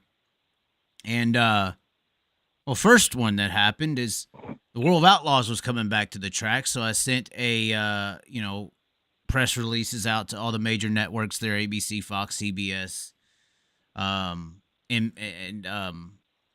got a response. And they said, oh, wow, the Outlaws are coming? And I'm like, yeah. I started telling them about it and sent them another email and got a response. Oh, we're sorry. We thought you were talking about the Mesquite Outlaws. and that's that was the new arena football team. So that woke me up to how dark the sport is. And then I never heard back from him again until the day after Kevin Ward Jr. got killed. And then that's when it really hit me that this world around us ain't going to give a damn about these dirt track racers until they go off into the corner and die, no matter how good I know this driver is. This guy I'm watching every week in this class at this track. There ain't too many drivers that can outrun him. Not your NASCAR boys, your F1 boys. You can't put him in this car on this track and outrun his ass. He's got more talent and is doing something that takes extreme ability, but he don't get no respect by the world around him unless he goes out in the field, burns to death, and dies. And so my issue with the racing world is that there is no Americana about it. The hardest workers, the American dream is the hardest workers get the most cherished respect. And in the racing world, it's the richest punk bitches that get the respect, and the hardest workers, they're not ever going to get recognized because they weren't 16 years old with $5 to $15 million to invest into them. In the race, the manipulation on our society that these groups of elite financial drivers in NASCAR and these elite groups are some NFL top level talents, and that these local racers are just a bunch of flag football dropouts, which is the perception of the sport. It just doesn't sit right with me. So I started on this mission of telling the damn world on how that's a bunch of fucking bullshit. And along that path, I started learning how the sprint car world got destroyed through idolizing the Cole Trickle character. The Steve Kinser, Sammy Swindell, the Donnie Schatzes aren't what open wheel people want to grow up to be. They want to grow up to be Kyle Larson or Jeff Gordon or Casey Kane or Cole Trickle, a sprint car driver in NASCAR. And it destroys it. Late model racing is luckily at this point in a good spot when considering that, because the icon of a late model fan or driver is to be a Bloomquist, to be a Davenport, to be a dominant dirt late model driver. They don't give a damn about Tyler Reddick. So that's the one negative about this Davenport deal is they're going to put him in this car. World's going to hear about Jonathan Davenport for the first time ever in a dirt race. Let's see how good he is. And he's going to go out there and run 10th to 15th because he's in an asphalt car on a dirt track. And Bubba Wallace may run 8th, and now the entire national world out there is going to think that Bubba Wallace is a better dirt track racer than Jonathan Davenport. And Jonathan Davenport's better than everyone on dirt, so Bubba Wallace and all those 8 or 9 or 10 guys, whoever beats Jonathan Davenport in this Bristol race is going to be perceived by the public around us as a better dirt track racer than every super late model driver you know. That's bullshit. Because in racing, you can buy your way to the starting quarterback role.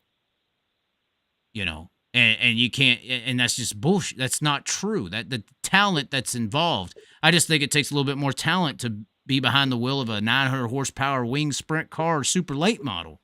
The world don't know that, though. They think that this shit's flag football. And that's not right. So that's where my mission has been, because I don't like it that a Brian Clausen is recognized when he dies instead of when he's racing. He don't get no recognition or respect, and that goes for all of our drivers. They don't get no recognition nationally until they die. And that's the only way they get it. That's always the way it's been. Your local news channel. I lived in the city of Chicago for the longest time. Suburbs. So you get 4 or 5 big news.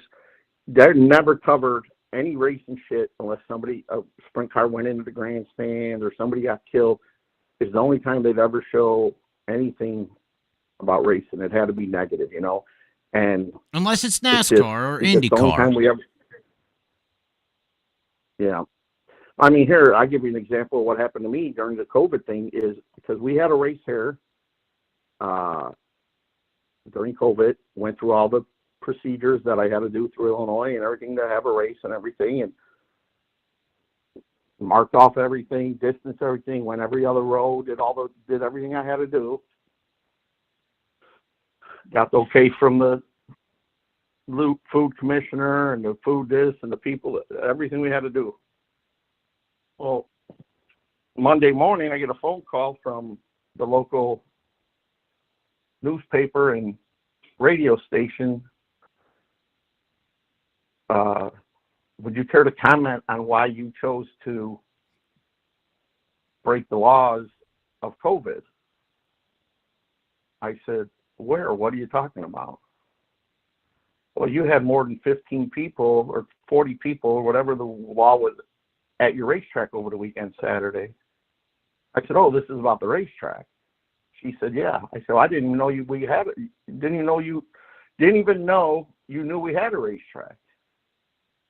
What do you mean? I said, what is it you need? Well, I need a comment as to why you chose to go above and beyond just to have a race. I said, I have a comment for you. Don't call me just on negative shit. And you should have been calling me all along to help promote the racetrack. You don't call me once. You don't do nothing to help me promote this racetrack. You don't put the results in. I send the results to you guys constantly. So here's a statement for you. Goodbye. Right. They wanted to find the negative in what we did instead of, and it's like, you don't even know where the fuck I'm at 365 days out of the year unless it's a story. Well, and the problem and is that with what me and you are doing? I don't know. The reason this sport ain't getting that recognition is because of the biggest lie ever told. And that is that these upper echelon series are some kind of NFL form of motorsport. America likes the best. And there ain't nothing to say that a local racing field at Fairbury or LaSalle or a Mars race at LaSalle don't have more talent in it than a Sunday afternoon event with NASCAR. The perception is that this stuff we do is just a bunch of hillbillies going in circles. That's the actual reality for people. They don't understand the money. They don't know how much it costs. I remember one time I was in Dallas showing off. I was putting together car shows and all that. I was asking somebody, I was like, how much do you think this sprint car costs? Probably $5,000. They have no clue. You know, and nobody's had the balls to say publicly how NASCAR's a bunch of overrated pieces of just elitist rich kids. Because this money, this whole racing system has a trickle-down effect. You know? It's all top-down. Everybody's trying to grab each other's ass on the way up. The best promotional idea for the dirt track racing world is to try to get Kyle Larson to talk about it on Sundays. That's the best way to get some mainstream attention, is to depend on a NASCAR driver. And NASCAR ain't even that popular in itself. We have a real good. Yeah, I mean, did you see the new? Go ahead.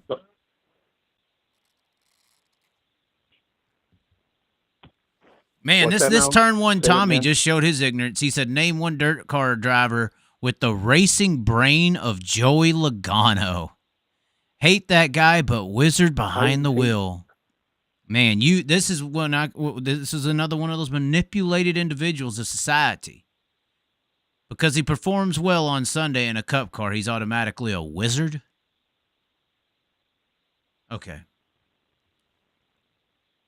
He's a wizard because of his brain, it says. I mean, for what? Doing what behind the wheel? In NASCAR, you ride in those cars more than you drive in them. Kyle Larson's the best example of that. He was in a junk Ganassi car for 6 years and won 6 times. He got into one decent race car at Hendrick and almost dominated the year. It's all about the race car. You can't outperform the race car on asphalt because you can't outdrive the car. On dirt, you have that opportunity. Jason Fager versus Joey Logano in a dirt late model. Who's winning that race?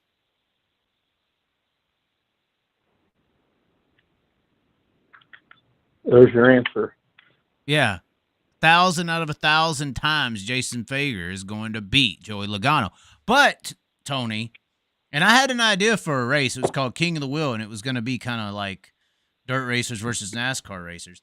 If you put that in Vegas, if you put Joey Logano versus Jason Fager at LaSalle in a dirt super late model, if you put that in Vegas, it will be Jason Fager will be the 1,000,000 to 1 shot because people view Jason Fager as a flag football player. And they view Joey Logano as a Tom Brady. This is the perception of the sport that I don't think people understand. Rigsby kind of gets it. Rigsby actually likes when I make these points. He's kind of backed out of those supported statement points because he's now aligned with NASCAR to broadcast their stuff. So he has a business tie. So now his mouth is on a leash of money, which happens all the time.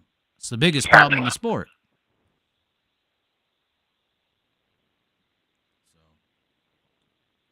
He thinks Joey can beat Jason Fager in a super late model. When the NASCAR winner the last 3 weeks now, William Byron couldn't even make laps in a super late model at Volunteer. It was an embarrassment.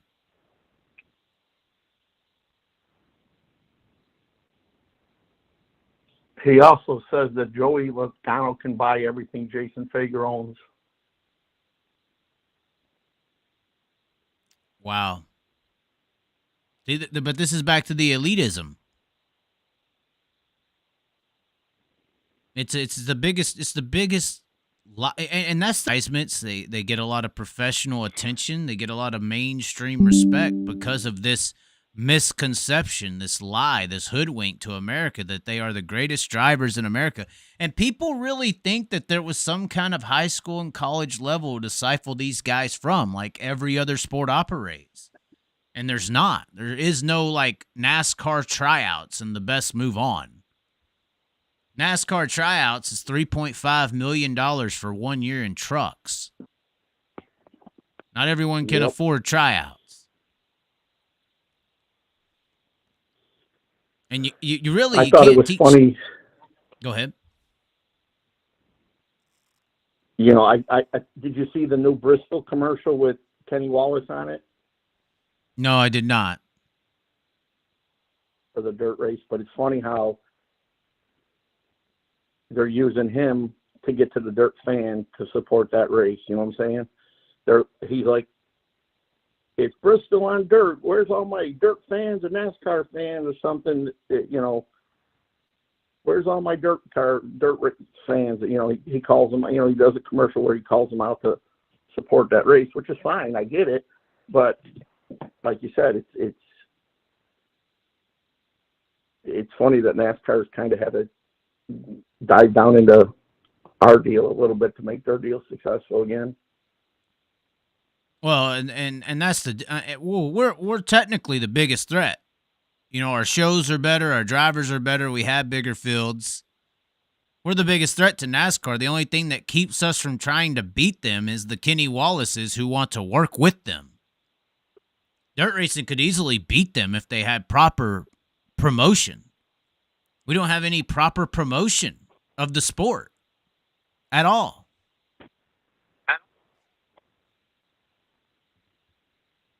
Like, we don't have a Dana White. You know, when did, you know, UFC wasn't as big as boxing at one point. They didn't think, let's work with the boxers. Let's get a boxer to come over here and fight UFC and then go tell people about it. They went out and tried to be bigger, you know, and that's probably the best analogy. Dirt racing to NASCAR is UFC to boxing. It's complete different discipline.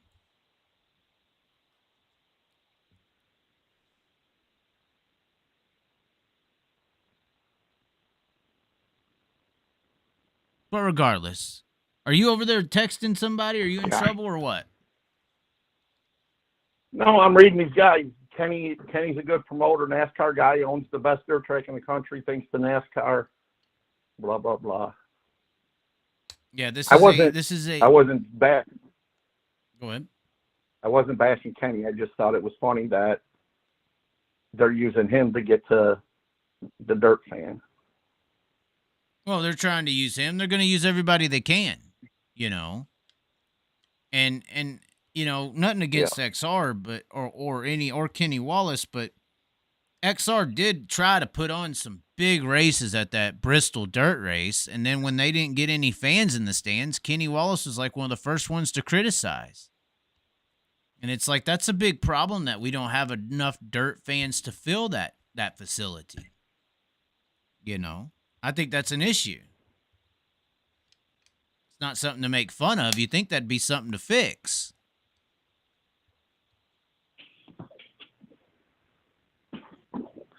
Yeah. Yeah. He just wants to see them work together. NASCAR is dirt roots, man. And I always said grassroots is the N-word for the dirt racing world. It's your lower form label.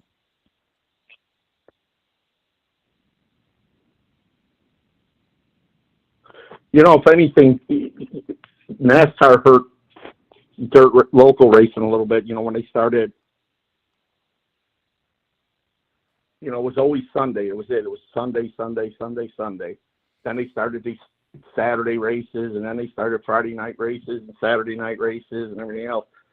That kept people from the local fucking tracks, and nobody fucking talks about that. Right. Back then, but now, that's really neither here nor there. It's just right. I mean, they're yeah. Sorry, go ahead. I didn't mean to cut you off. They finally figured out that there's a lot of corporate America in NASCAR and in that. Don't get me wrong, but they figured out there wasn't enough corporate American people. They basically threw the long-haired, no shirt wearing guy out of the grandstands because they didn't want him there because they wanted corporate American people with money sitting in their grandstands and everything else. So that it was and then they realized we ran the real race fan off. We ran the long ponytails hair guy. I mean, the one thing that I used to do at LaSalle is try to let them do whatever they kind of want. It's my sandbox, but go ahead and shit in it, play in it as long as you're going to pay me to be here and everything. And, for a while there, NASCAR got where you got to walk here, you got to line up here, you got to stand here, you got to this. And they've kind of cut back on some of that stuff. And, they let the people come with no shirts on now again. And they're all about the party in the infield again. And I just...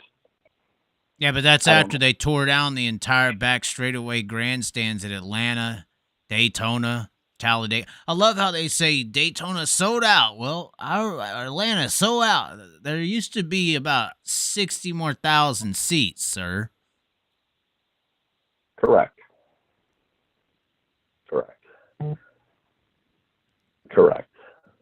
Right. Just an illusion. All manipulation. All right, Chaz. I hear you, man. I got to go here, all right? All right, finally. 4 hours. Yeah.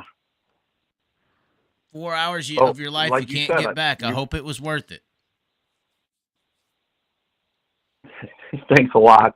I text I called my fiance before I got on here, and I said, I might as well say goodnight. She goes, oh, you plan on being on there that long? I said, you of all people know how long I can start rattling. She's like, well, I don't think I'm going to go to bed anytime before 11. I go, I think it'll go longer than that. So shout out to my fiance, I guess. We should have done it in person. We will. All right. Well, hopefully everything is okay and you're not in trouble, and the week will go along. All right, I'm going to get on the phone with Jason and see if we can get this race against Joey put together. I already have a name for it. It's called King of the Wheel. We're putting we pick drivers from each division, 5 of them. Then you go one-on-one to set the lineup. You pick a dirt guy versus a NASCAR guy one-on-one.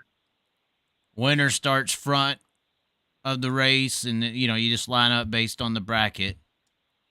And then you do a 10-car, A main with all of them mixed in there with 5 or so different classes, throw a street stock in there, and you just pick the best dirt guys of each division. Put them against the NASCAR guys. Big money opportunity. Big money opportunity. That's something that because see that to take the sport next level, we got to get gambling involved. So you got to get gambling involved. So the one-on-one bracket opportunities is a way to get gambling involved. Illinois is so big on gambling. You know, we got slot machines in the fucking bathrooms of the truck stops here. There's fucking slot machines everywhere. I thought, man, if we could just, the state of Illinois loves gambling. We somehow get all the racetracks in Illinois to be able to sell it to the gambling house somehow and let Illinois pass a law to let it, we'll all be in fine shape. Well, I mean, Chicago, New York, and or East Coast, Northeast, and Vegas, you know, that's where the mobs ran the world. They still do. They still run it. Hey, now. They still run it. All right, man. We'll see you this weekend. Right. Appreciate everybody tuning in. We'll talk to you soon, man. Thanks again. Yeah, thanks for calling in. Thanks for everybody who tuned in. Links in the description to join the support. This will be on Spotify. Long live the Chaz on there. It will be on here as well on YouTube. We'll be putting out some clips of this whole 4-hour deal. I don't know if I'm going to be able to cycle 4 hours of video. We'll see. And as announced tonight, we will be live on Flow doing the pit reporting. If I have a feeling if we can keep it a secret. What'd you say? You feel if it gets out there, they might. You feel if it gets out there, I might get told to not have you do it. It's a possibility, man. I'm a loose cannon in these people's eyes. They're scared of what I'll do. Although I won't do anything. Like, I know it's professional. I'll put my little fakeness on for a night. You know, just how you say you do. It's fine to do that. It's easy to do that. Really good at that. I can do it. But I don't know. We'll see. Might want to run it by him. All right, just man. so you don't get in trouble. Say, hey, the Chaz is going to do it. He says he's going to act nice. You know, he's not going to do nothing stupid. He's just going to do some, you know, color commentary, pit reporting. Sounds good. Okay. Well, thanks for tuning in, everybody. We're going to let y'all go. And Tony Izzo, 4 hours almost clocked in. And, hey, I got to text Tim McCready now so he can respond to you. You know, I got to say, hey, come on now. Be nice to Tony. Nah, that's okay. I like Timmy. Okay. All right. We'll catch y'all next time. Thanks for tuning in. See ya.